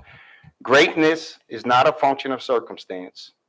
Greatness, it turns out, is largely a matter of conscious choice and discipline, right? And that's Jim Collins, Good to Great. I talk a lot about us being a good school system, and I really 100% believe that this is a good school system, but there's room to be great. And in order to be great, this conversation we're having right now, doing things differently, thinking outside the box, and not being afraid to fail and trying to do things different, that's what ultimately gets us from good to great. And it's just the little things. It's a whole bunch of little things that we have to do. And if we do those little things, watch out. All right. Well, watch out. Here comes Miss Frank. Many people would be upset by that comment, but I embrace it.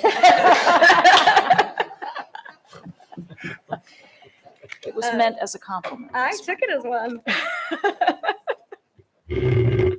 No, I do want to echo my thanks. Absolutely. Miss Whitehead, I haven't had the chance to say hello to you, but I hear your name quite a bit. And I know that you went up to Brooklyn Park and walked the trail back there and changed their bus route. And they were so appreciative that you took that time in what is an incredibly busy season for you right now. So what you do does not go unnoticed. And I'm very appreciative of your work. Thank you.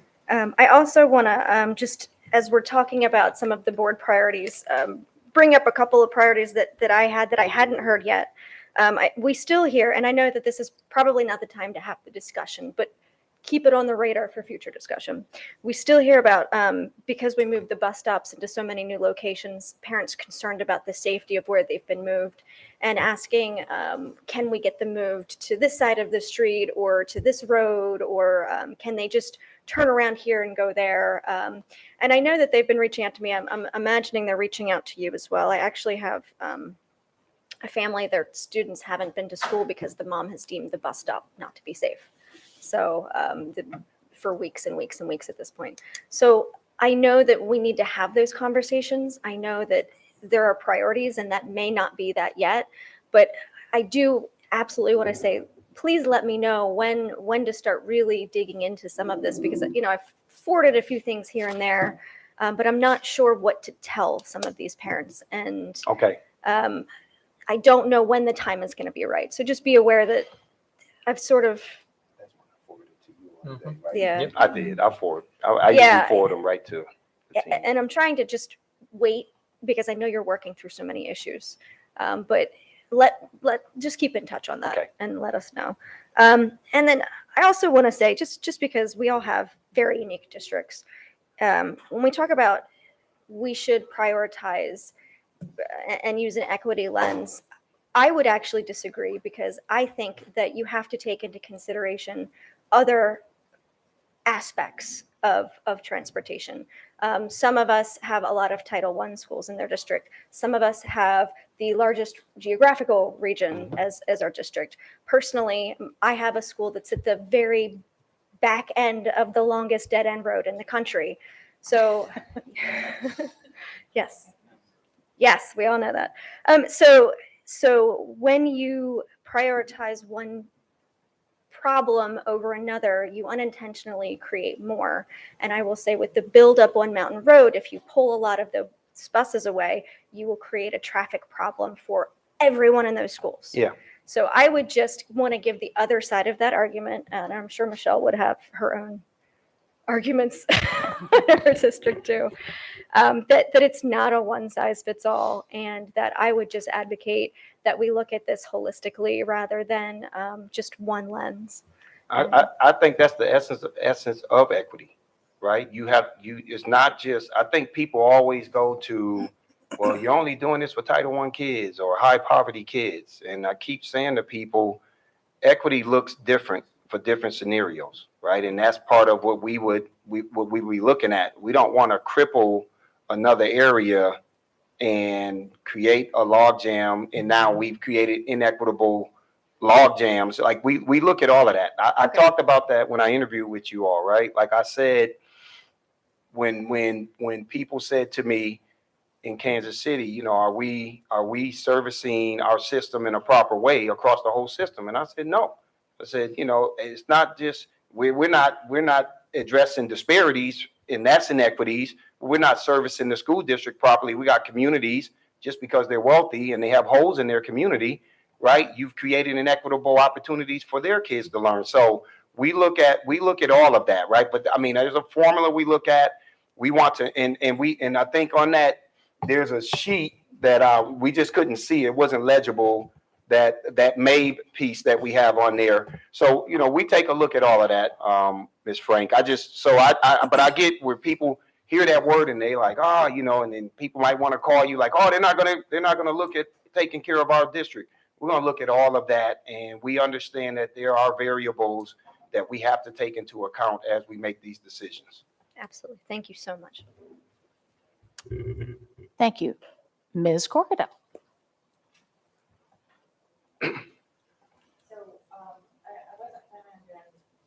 There we go, mic on.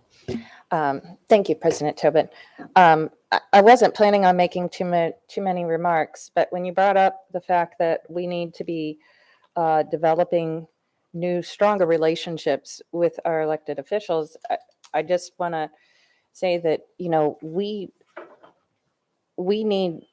as board members should be able to actively engage and help make those connections, not show up at the meetings, obviously, have the telephone conversation. But that's part of our role is accountability.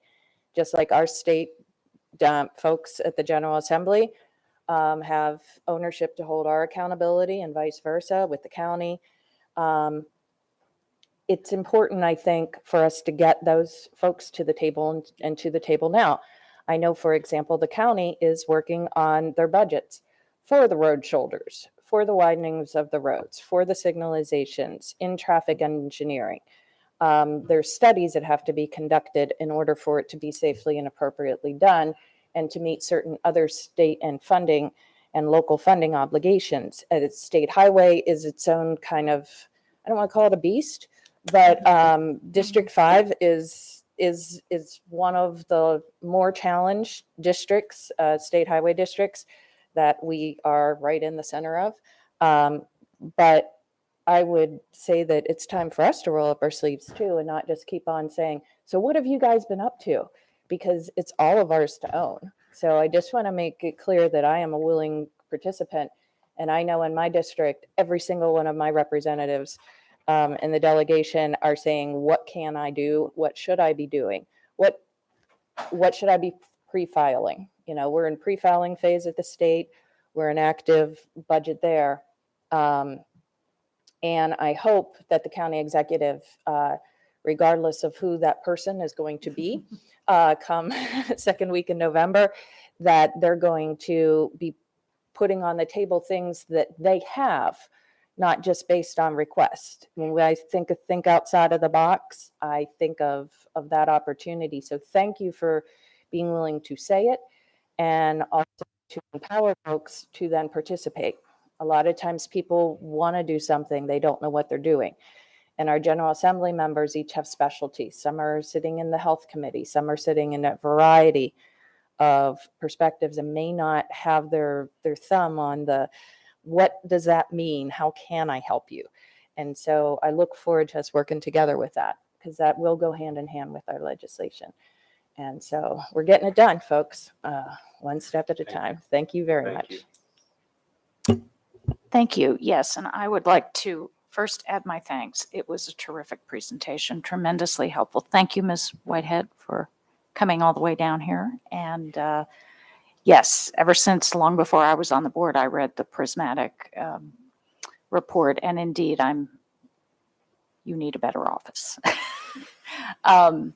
But thank you, and thank you, Superintendent Bedell, for going to transportation and being hands-on with this, because obviously that's critical. This is something we know is a priority. I'd like to just add a couple of comments around what you said. With regard, as you said, to the 16 vendors that we I believe it's 16 that we currently work with and have always worked with. Is it, where are we? How many is it? We're not sure. Anyway, somewhere in that number? 16 or 17. 16 or 17. Okay. I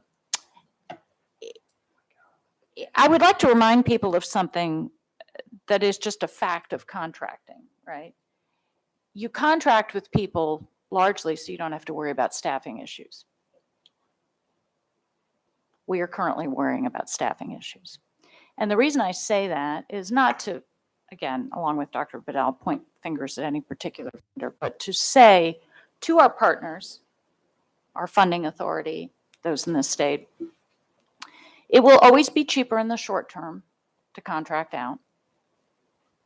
It's not always smart long term.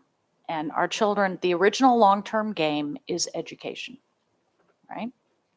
So I would hope we keep working, and I second what Ms. Corkadell has said about all of us. And I know my colleagues have and continue to and stand ready to advocate with our state officials and our county officials for this, that I would just urge also the public to understand that the community has to determine if the long-term is what we owe our kids. I think we do. And so that, as I said, that's the point of education. I would also second what Dr. Bedell said. This won't happen. This won't get fixed overnight. It took us a long time to get here.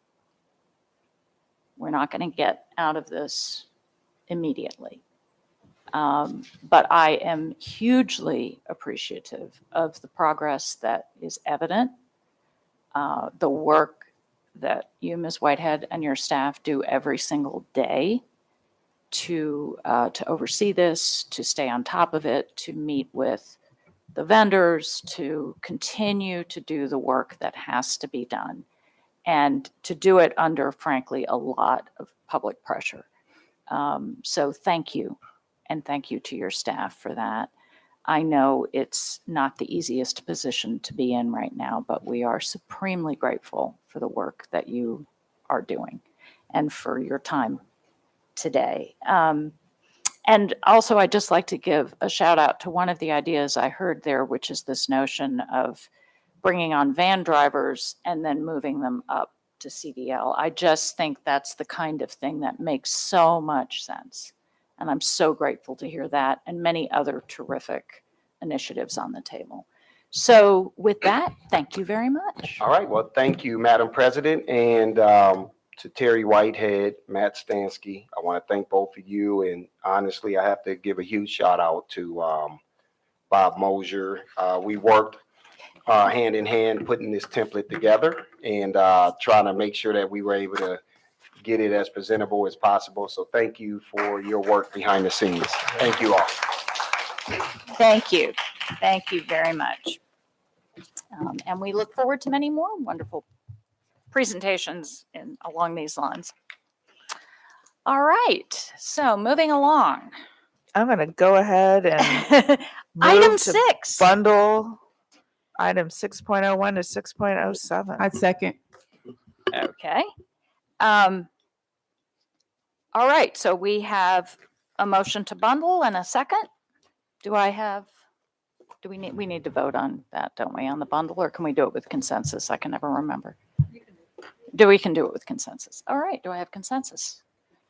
All right. Sweet.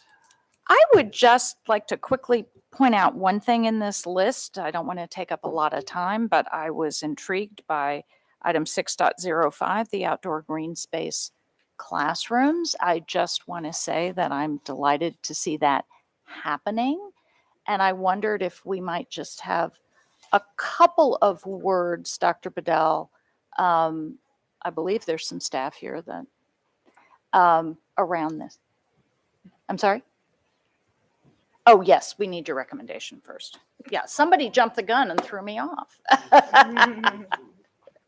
Sorry.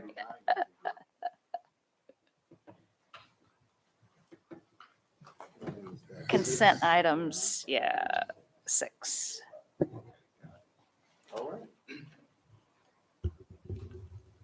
The superintendent recommends that the Board of Education authorize, is this the right one? Okay. We bundled them all. You bundled them all. Yeah. So items 6-06 through 601. 601 through 607. 607 as consent items for approval. So moved. Okay, so we have the motion and the second. So now I would like to ask if we could just have a couple of words of information about the outdoor green space classrooms. So Dr. Tobin, I don't want to steal the thunder. This is really Dr. Parker. So please introduce yourself and tell the story. Good afternoon. Dr. Melanie Parker. I'm the coordinator for environmental literacy and outdoor education. Most of you probably know about Arlington Echo. That's what I oversee, as well as all the related programs. So in regard to the outdoor spaces, I just wanted to make a few comments in that our schools, of course, are so important, not only the learning that goes on in the inside, but the opportunity to use the spaces on the outside as well as part of our classrooms. And not only can we use those spaces for academic learning, but also the importance of using those spaces for our mental wellness as well. And as most of us probably recognize that anytime that you go outside and enjoy the sunshine on your face or the trees or the wind or standing by water, it's so important to our own mental wellness and well-being. So what we're doing with these outdoor spaces is trying to create other opportunities in which we can use our outdoor spaces at our schools to provide not only learning spaces for outdoor classrooms, but also spaces that our counselors can use as a way to take our students out as an alternative to being inside the space of the classroom walls and providing some mental wellness and opportunity to kind of change those spaces that they are utilizing. So we're really excited about the projects that we have been working on over the past few years through a number of grants where we've done a number of schools, and we are continuing to work through more schools and hopefully get some more grants to continue the work as well. So if anybody has any other questions, but I think that answers what I was looking for. Thank you so much for coming here. And I just want to say that I think we were all aware during COVID that it became especially important to have those outdoor spaces for all sorts of reasons. And so I'm very grateful to hear that that's occurring, and I appreciate you taking the time to come and tell us about them. So absolutely. Thank you. All right, so we now need to vote. Miss Ellis? Aye. Miss Corkadell? Aye. Ms. Schallheim. Aye. Ms. Dent. Aye. Mr. McGrath. Aye. Mr. Silkworth. Aye. Ms. Frank. Aye. Dr. Tobin. Aye. Motion passes 8-0. Thank you. Item 7.01, administrative personnel appointments. Dr. Bedell. Thank you, Madam President. The superintendent recommends that the personnel listed on the attached sheet be promoted and/or appointed. So moved. Okay, seeing no lights. Ms. Howell. Ms. Ellis. Aye. Ms. Corkadell. Aye. Ms. Schallheim. Aye. Ms. Dent. Aye. Mr. McGrath. Aye. Mr. Silkworth. Aye. Ms. Frank. Aye. Dr. Tobin. Aye. Motion passes 8-0. Thank you. Item 7.02, personnel. Dr. Bedell. Thank you, Madam President. The superintendent recommends that the board approve the actions as stipulated on the attached sheets. So moved. Seeing no lights, Ms. Howell. Ms. Ellis. Aye. Ms. Corkadell. Aye. Ms. Schallheim. Aye. Ms. Dent. Aye. Mr. McGrath. Aye. Mr. Silkworth. Aye. Ms. Frank. Aye. Dr. Tobin. Aye. Motion passes 8-0. Thank you. Item 7.03, FY 2024 board budget priorities. This is under our purview, so Ms. Schulheim as budget committee chair. Yes, thank you. So just to recap what we did last time, we took a look at my brightly color-coded sheet that has not been updated because I am not a graphic designer. I just laid it out on Excel and threw it up there. So there you are. And we talked about all of these things briefly. We talked about where things fell into place based on what you all, as members and myself included, all submitted as board budget priorities for FY24, and this is where we landed. We also ended the last meeting with me saying, take a couple weeks, not on this, come back, let's discuss it.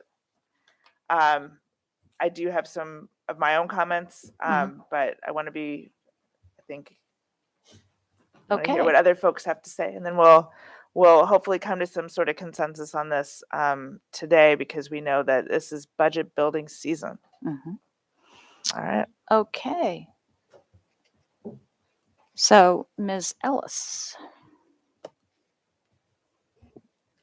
Thank you. Once again, I consider this to be a very important exercise for this board. I think establishing our priorities going into the next budget cycle is, I think, critical for full transparency and for better collaboration than we had years prior. So I'm very happy about this.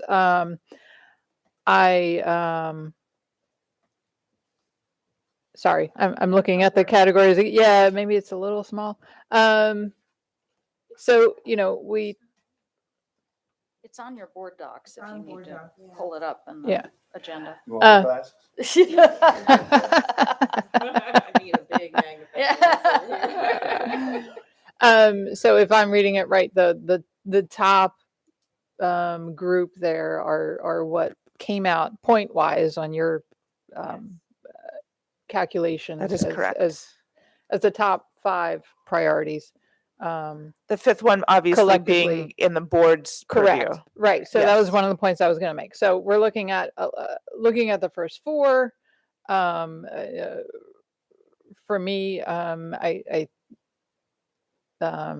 these are, I believe, core areas. Again, we have to start with the basics. We have to get our kids to school, and we have to provide the opportunity for students to receive instruction from their teachers in the classroom. So I think a lot of this works towards that.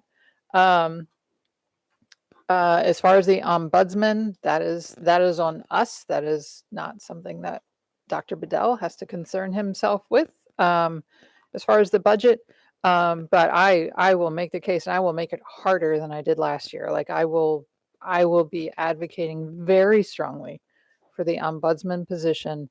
And I'll say it once again, this is not for the board. This is for the community. This is a person who can help our community, for people in our community to navigate the school system and to receive better service than we are currently able to provide, given our multiple hats that we wear as board members, including our judicial role that often prevents us from getting involved in any sort of way in someone's issue. So for that reason, I'm going to advocate very, very strongly for the ombudsman position. And one more thing to bring up, this was put by a board member on that list somewhere down there, which was identifying areas that we can cut funding in order to fund the priorities of this board and for the school system. And that is something that I normally advocate for. I always make sure to do my part to see where I think we can refocus our spending. And so that one would get my vote, and it does not, it boosts our other priorities when we're able to identify areas where we can refocus our spending. So I just want to put it out there that for this board member, that is a top priority. Thank you. Ms. Corkadell. Thank you, Dr. Tobin. I guess what I'm going to say is I'm going to first reiterate what I said last time at our last meeting when this was introduced. I see a combination of amendments, what I would consider budget amendments. In other words, very specific targeted things in here, in addition to generalized categories. And I think a priority is a category.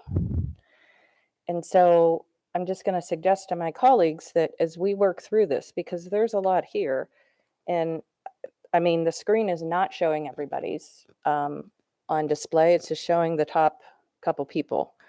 I'm not sure what order, but it doesn't, we're not able to, I don't think the public's able to see everything here. They're on, it's on board docs. It's a No, I public know, but document. the people that are watching and trying to follow the conversation, it's my time to speak. First off, it would be great if we could review all of them and then start to whittle it down. Because as I said, I hate to give Dr. Bedell a bunch of specific things when the whole point of us with the budget is for him to recommend the specificities. So I've always thought of this as saying, okay, well, I know our special education has specific needs, and let's see what those priorities are from an operational perspective, and then move forward. And then our individual nuances of what we want to do to tweak it occur after the presentation. So I'm a little confused of how we take 5, 10, 18, I mean, keep going. We have like 30 things. 30 things are not a priority at that point. And I'm not really sure how we start to work through it because the rating of the individual points, for example, I don't know how we do that when every single person worded it different. I understand the point choices and the work put into this and the need for us to know what everybody had submitted in. But as we develop this and actually adopt something, I'm hoping that we're going to be able to create categories and then have those conversations with our superintendent and give him the ability to actually say, you know, is a base hourly wage the best way to support food and nutritional service workers? I don't know that that's for us. That seems like a little bit in the weeds. It's not that it does not have merit and we should not be considering it, but when we talk about priorities to a community, I think there's a lot of details in some and not in the other. And I don't know that we can do something with 30 to get to the 3 to 5 that a priority would designate. That is just my first kind of comment / question on process here.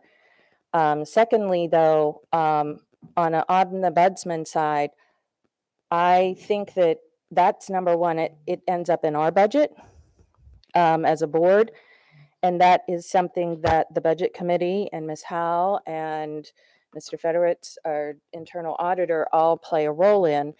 And then that gets presented to the superintendent. So I think the ombudsman, we have kind of more control over, in that our budget should be presented as we are requesting on the executive side, and that is an executive board request. If we remove ombudsman from the list of priorities over to the superintendent, then I think we now are looking at the budget priorities that him and his staff would want to work with to develop the details of that budget.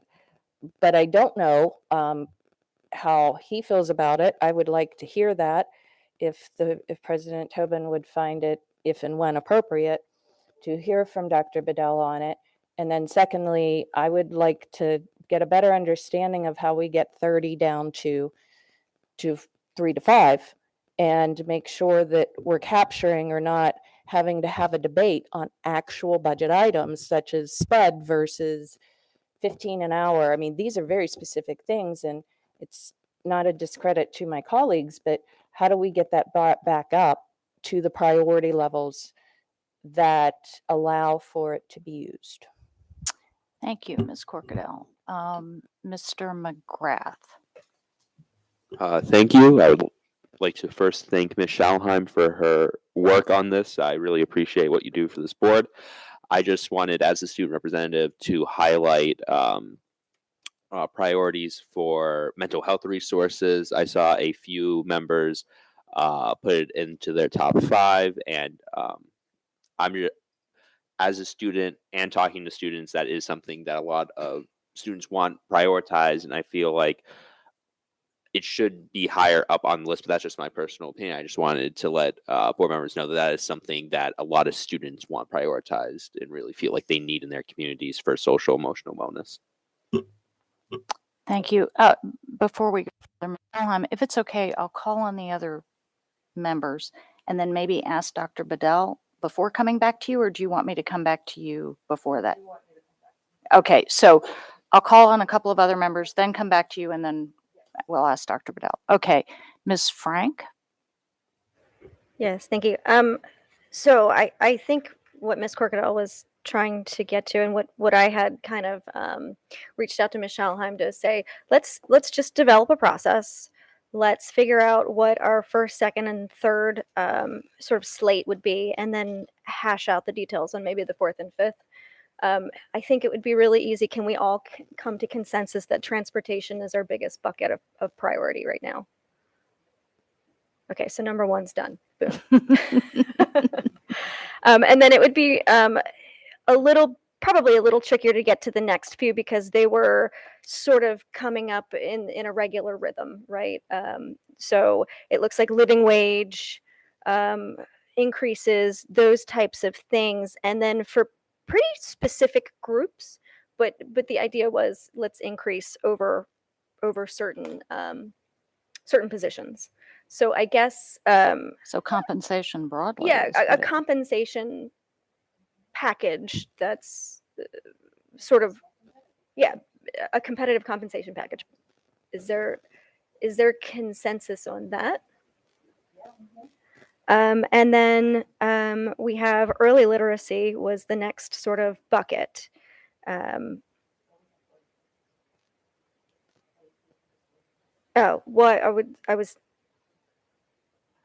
Oh, okay. I was thinking that was part of the compensation. No, you want to increase FTEs. Okay.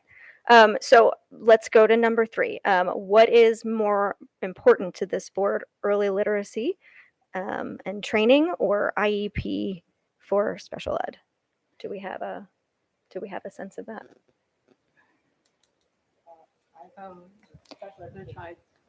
Well, they're tied in this.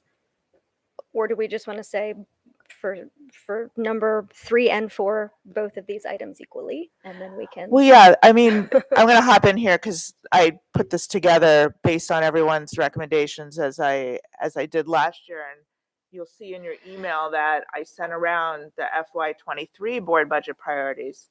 And you will see clearly on that list that we came up with the top 3, basically, utilizing a very similar process. And there were over 20 additional additions and then 6 cuts of various things. None of these were specific budget categories. None of these were. All of these were more. I would say that none of these were generally budget categories. All of these were specific items. I just wanted to make sure that we're all on the same page and we don't have amnesia about last year. Now, with regard to this year, so those 2 things came in. Well, ombudsman aside, and I've said before 2 weeks ago, and I said again earlier today, that is the board's prerogative. We should have a separate motion whenever that time is decent to address that in our own, but we should do it in daylight.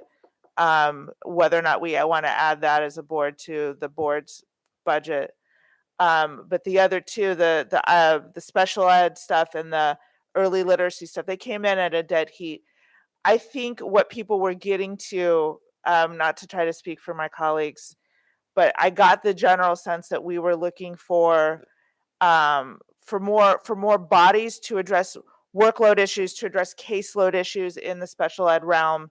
Obviously, the specifics are always going to be up to superintendent to address. And then I think we all, as a body, not trying to speak for all of us, have a real deep desire to see early childhood literacy, further addressed. So that's just some extra clarification on those 2 items. Thank you. So Ms. Frank, did you have additional? Yeah, so that leaves us with a little bit of, if we I think we did 4 or 5 priorities last year. So we seem to sort of agree on the first few. It's really sort of the next little piece of this, I think, is where it gets a little sticky. Well, we had 3 last year. Did I send out the wrong thing to everyone? I thought I didn't. Sorry, this came before the board, similar to today at the October 5th meeting. Amendments were made and 5 final amendments were From this list. Yes, amendments Got were it. made. Top 5 priorities were agreed upon. I've just sent those out so that you can see them.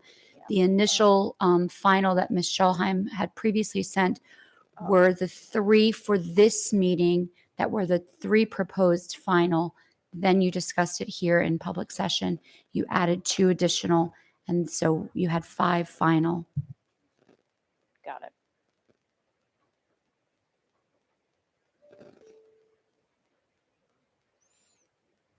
So just wiggle room for the last 1 to 2 topics is right. kind of where I was going with that. So I think it would make sense if the people who submitted a few that didn't make it in any of these categories, maybe we could just have a bit of a round robin to discuss. This is what I am proposing. This is what I meant by it. And here's why I think it's important. And then we can kind of whittle it down from there and maybe get this done. Gotten taken care of. Quick. Mr. Silkworth, your light is on. Yes, it is. Thank you, President Tobin. So I think we can all agree that number 1 is transportation. And if we don't get our students to school, then the great things that do happen once they get into school, which we have observed this year so many times, will not be able to happen. The second thing, of course, is great things happen in the schools because of the great staff that we have. And that includes everyone. That includes teachers. It just includes everyone. We must, of course, meet the blueprint. At the same time, every one of the people that we employ, all of our staff, they must have a living wage. And we have some people working for us that are so dedicated and they don't have a living wage. We still have teachers that cannot afford to purchase a home in the community, the county in which they live. So then as I look at the other things, I'm a bit surprised that the mental health, as Mr. McGrath indicated, is not in the top 5. And I think it has to be. You could even make a case that the mental health could even be number 1. I mean, I think that is so critical. Early literacy is absolutely something that we have to be thinking about. I understand the discussion about an ombudsman, but that would not be in my top 5 priorities. I understand the impact that the ombudsman would have in terms of helping with communication and building relationships between all stakeholders. That's wonderful. But it does look to me like we have at least number 1, transportation, number 2, compensation and competitive compensation. The question becomes what comes next? Ms. Schalheim, did you have additional comments or were you? Okay. Ms. I would like to, I did neglect, I really would like to also thank Ms. Schalheim because this is really a Herculean effort. And thank you so much for your dedication for this. Mr. McGrath, your light is on again. Yes, I would like to echo what Mr. Sokler said. I really do feel like mental health services are paramount for our kids. We need to set them up for success. And if a student cannot receive the services that they need, they're not going to succeed. This entire school system is about setting up students to succeed. And I think this is one area where we can really grow and improve the quality of life for students. And if we help students grow in this area, it's going to be a trickle down effect into communities. I feel like it's just something, a real positive that the school system can really do to impact our community. So I just want to say again how important I feel like it is. Thank you. Ms. Ellis. Thank you. Okay, a couple things. First of all, something in my mind, if it's not top 5, doesn't mean it's not important. And I fully agree. I think we all agree that student mental health is extremely important. This board did convene a mental health task force, but mental health is tricky, complicated because we can't, as a school system, ensure the mental health of every student because it's a community effort. Yes, we absolutely need to do our part. One of my top things was one of my top things on this list, my contribution was school counselors getting down to the recommended caseloads. So yes, it is very important. But I just really want to make the point that it not being top 5 on the list doesn't mean it's not important. But one of the greatest things this school system can do to improve student mental health is improve the learning experience as students spend such a large portion of their lives here in schools with us. And so that's how some of these other areas come into play. I'm going to make another statement about the ombudsman, which is if this board chooses to put an ombudsman in the budget, which I really, really, really hope we do, and again, is a service to the community and does have a student well-being aspect to it. That is a very small investment that would have nearly no impact in any of these other areas. So choosing to put an ombudsman into the budget for next year is not going to take away from other important investments. And, oh, and one more, between the IEP facilitators and those special education positions, again, we have to make choices. And this school system and the county made a huge investment in our budget last year in this area. And it doesn't mean that we don't have further needs, and it doesn't mean they're not important. But when we are prioritizing, I can tell you after the presentation we received on early literacy that special educators reached out to me about early literacy and its impact on special education, and that if we properly address the topic of early literacy, we're going to reduce the need for special education. So I think it's important to understand how these things work together. And again, choosing one thing as a priority when we do have to make choices doesn't mean other things aren't important. But for me, early literacy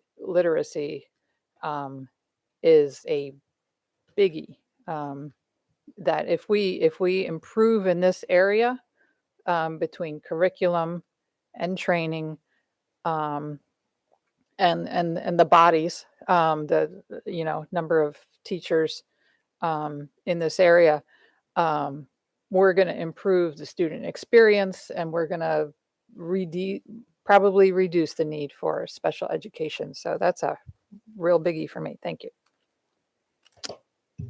Thank you, Ms. Corkadell. So we're discussing some of the other ones, right? I just want to make sure I'm Or doing you it the can right way. reiterate. You can reiterate what Okay. your priorities So, are. well, transportation was my first. I mean, I was a lot more generalized. Retention recruitment is that living wage stuff. It is making sure that we are creating a positive work environment. And it doesn't always have to come, I think, from wages. It can come from its environment itself and investing into our work environments. Special education, I think, although my members, as I said, got a little more specific, that was what I said, and FTEs. I want to see where those needs are, and we have not had a needs assessment. And so I know from a teacher's perspective, that's one perspective we need to take, but we also need to take our administrator's perspective. So I had left that general. So those three are very much in line, although I use different language. The class size reduction was my fourth one. I did not submit a fifth. And I say this because, quite frankly, duty hours, the number of students you have directly reflects how much time you have to spend. It also reflects the ability for teachers to build relationships for mental health.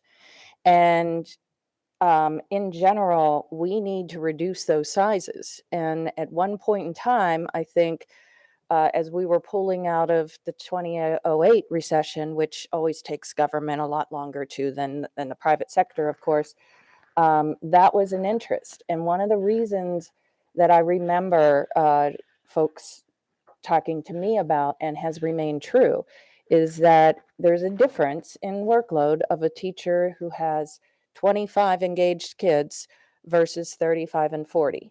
And those numbers coming down, their ability to tutor on the AB, on the flex times in the high schools and at the elementary level, our ability to have smaller class sizes so that we are able to incorporate some of the long-term systemic learning repercussions of our post-pandemic era is.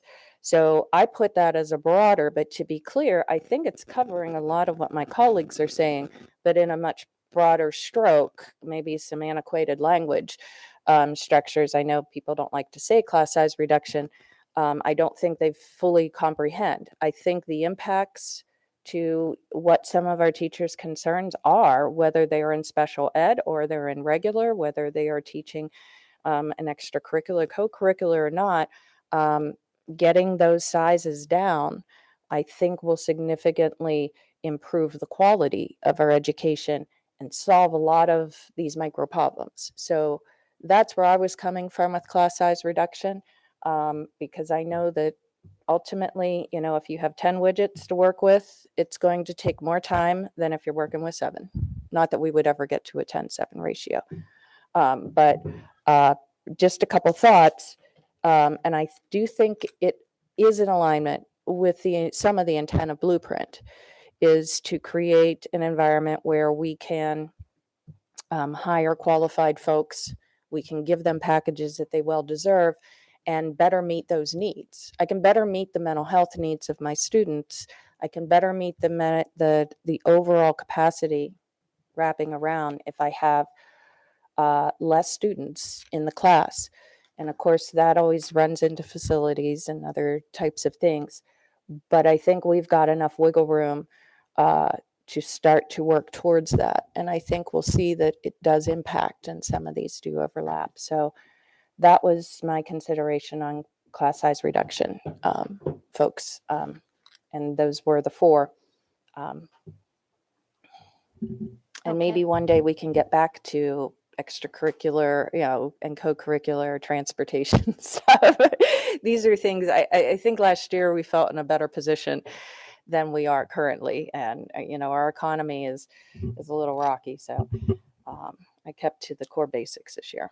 Okay, thank you. Ms. Schalheim, did you want to add? Yeah. I just wanted to also say, everything that people submitted, all of it's important. Every single item on this, all these lists are important. And whether or not they meet and we got a follow-on email, it was actually 4. Actually, it was really 3 for the superintendent last year and 1 for the board's budget last year, for a total of 4, if you look at the email. But all of these things are important, and whether or not they meet the top 3 or 4 or 5 or whatever, how many we decide to do for this year, does not preclude your ability to call up Dr. Bedell on the phone or text him or email him or have a conversation with him about what is important to you and your constituents specifically in your district. So I hope that you do that, regardless of how we end up this year. And last year it was mental health staff, and the year prior to that was mental health staff. And we've added a lot of counselors and psychologists over the 4 years I've been on the board. Myself and a couple others have been on the board. And I don't think that work is ever going to stop. It would be a fool's errand not to have something like that addressed in a budget, regardless if it ends up on our top 3 to 5. So I hope that everyone here has had those conversations with Dr. Bedell, or is going to have those conversations with Dr. Bedell, because obviously we have a ton of things on this list and they're not all going to rise to the 3 to 5 level. So I just wanted to make sure we all know that. I personally think, by hearing, from the conversation that we've had this afternoon, that we're pretty much in agreement on, well, definitely the first 2, and I think early literacy, and then it's kind of up in the air with special ed. So, I mean, I don't know if it's the right time or not. I'm gonna move that we. I'd like to add my comments too. Yes, first. so- Okay. Well, when it's appropriate, I'd like to move Okay. Is on that the okay? things I think that we can knock off the list Got it. quickly. So I see no additional lights, so I'd just like to add the following. I'm perfectly, so let me say, we talked about this at the last board meeting. The goal of the budget is to be aligned with what we as a school system need to do to move our system forward, according to the goals we have set for ourselves. Now, Dr. Bedell has said, and he's correct, we're at that point where we have to start to develop our next strategic plan. So we're a little in between in that respect, but I think it's also clear from, frankly, the discussions we had in the process of interviewing and hiring Dr. Bedell, what he said to us, that we're fairly much on the same page with regard to kind of what we think is important. Individual views, obviously notwithstanding. And so for me, as I look at these things, I think the whole argument is how does each area support those full goals of moving, as Dr. Bedell has said, from good to great. Okay, so we know transportation's an issue. We've just heard some discussions about what's needed there. It sounds to, again, thanks to Ms. Frank for her facilitation on this, it's pretty clear that's where we are. Competitive compensation is just one of those things that's going to set us up better to compete. And how exactly that gets divvied up in the budget that Dr. Bedell eventually presents, I think is for the staff ultimately to look at where the needs are and and for us is always to advocate for with our. I happen to believe that as a broad category, early literacy is critically important for several following reasons. I think it has a part to play not only in aligning with the goals of Blueprint, which is very much pushed to the early years, right? That's what that's about, is getting those foundations right. So that's aligned with one of the major pieces of legislation we are working within. Second, I believe it has an impact on teacher retention.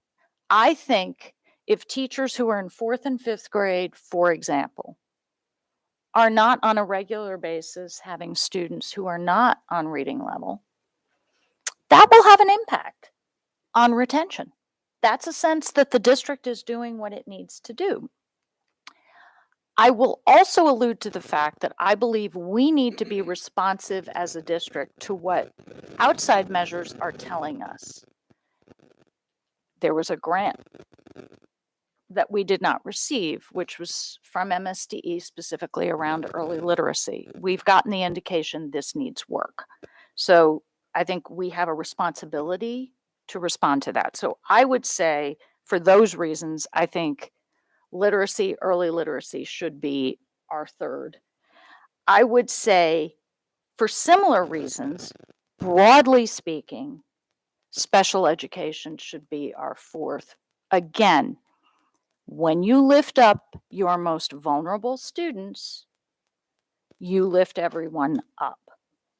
Our special education students are some of our most vulnerable. I appreciate Ms. Ellis's comments about the relationship between literacy and SPED. That is absolutely true. But it remains the case, and again, I will look to outside measures. There was a recent deep dive by the state superintendent on where the various counties are on special education recovery. Anne Arundel didn't fare well in that report, which says to me as a board member that I have a responsibility to ensure the supports are there.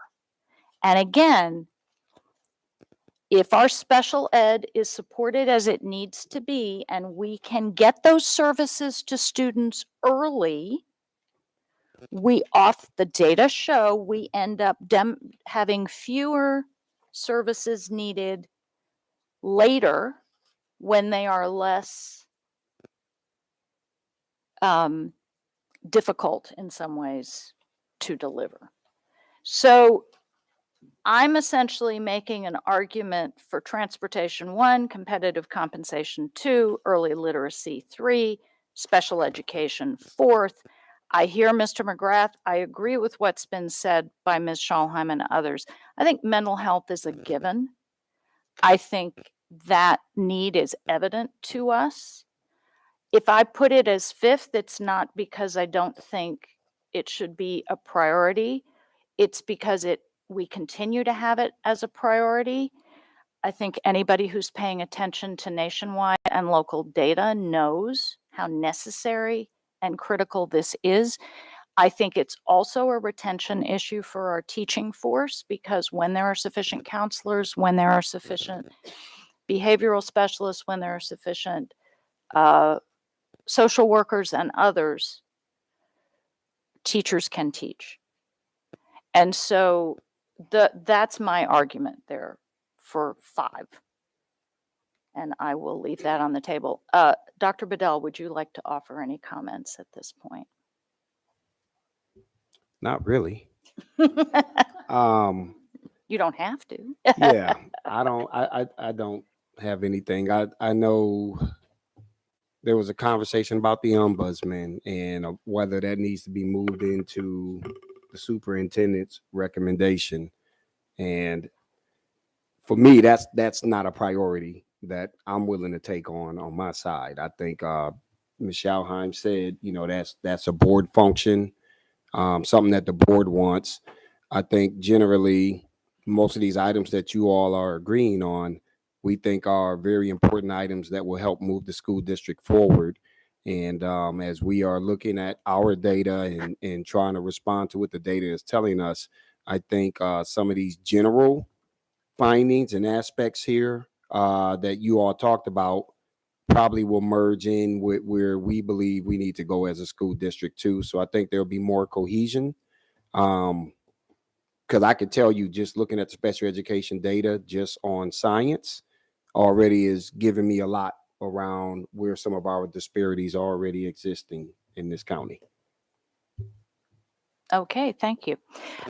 So how would you like to proceed, Ms. Schauheim? I realized I have one more very, very, very brief comment, and then I'd love to make a motion. Okay. So my last little brief comment is just to Dr. Riddell, and just for me personally as a board member, just as you're creating your budget, just I know you're looking at what we're the ESSER funding cliff stuff specifically, and the wonderful things we've been able to bring to the school system the last couple of years that didn't exist prior, like tutoring and stuff like that. And obviously it wasn't on my top 5 because this is board priorities, but obviously personally, I want you to, I hope that your staff is looking at those sorts of items, and I believe you are. So, but I wanted to say it on the record. So I guess I do have a motion. All right, so I'm going to move that the board's FY24 board budget priorities are transportation, working towards living wages for all staff, special education, and early childhood literacy. So that's my motion. And I'm happy to add if it'll get us there, mental health staff at the end. So, and mental health staff. Okay, so there's 5, and I can repeat them, and if needed. And we're going to take the ombudsman thing separate. 'Cause that's- Second. You got a second for your motion. Excellent. All I right, hope so we've gone around enough that this is quick. yes, Just we so we're have clear, a For the motion love of all that's holy. and a second. So I see, I'm not sure who got in first. I see Ms. Frank and then Ms. Ellis.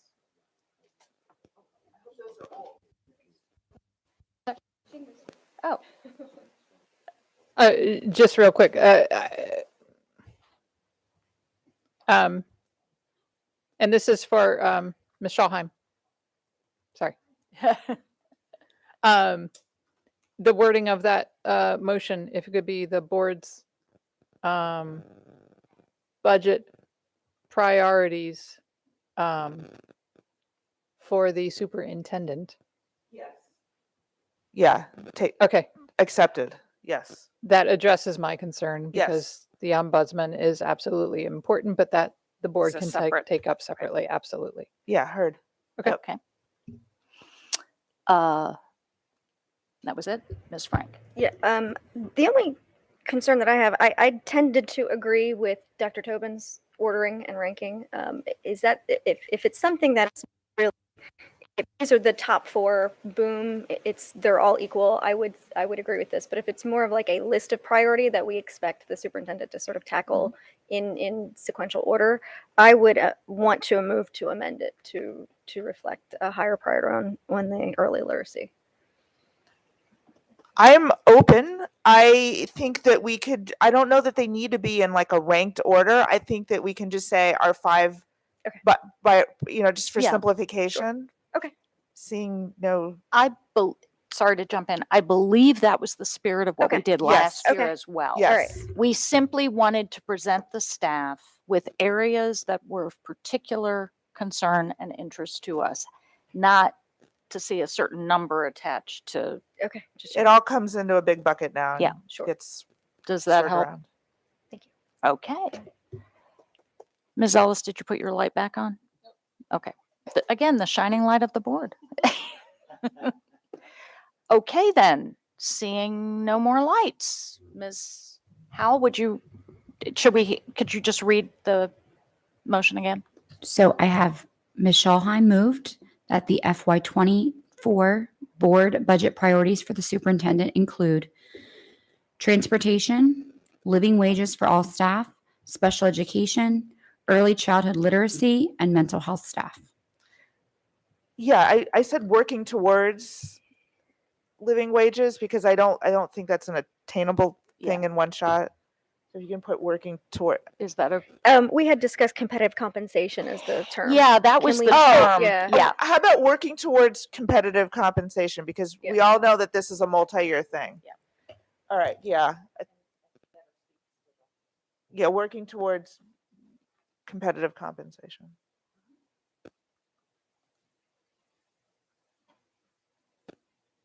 Thanks, Diane. Otherwise, we're good? Yeah. Okay. Miss Ellis? Aye. Miss Corkadell? Aye. Miss Schalheim? Aye. Miss Dent? Aye. Mr. McGrath? Aye. Mr. Silkworth? Aye. Miss Frank? Aye. Dr. Tobin? Aye. Motion passes 8-0. Okay, thank you. We have just a couple of more things. Item 8.01, construction status report. Dr. Bedell. Yes, the Division of Facilities continues to administer major projects with an approximate value of $707,747,000. The status of each of these projects is described in the attached report. A summary of major subdivisions reviewed during the previous 3 months is also included in this report. So it's just for review. Okay.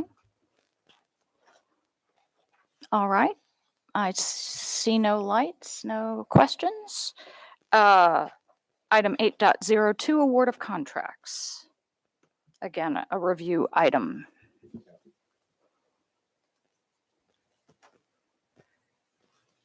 Okay, I see no other questions. Move to adjourn. Somebody wants to move to adjourn. I do. It's Erev Yom Kippur. All right.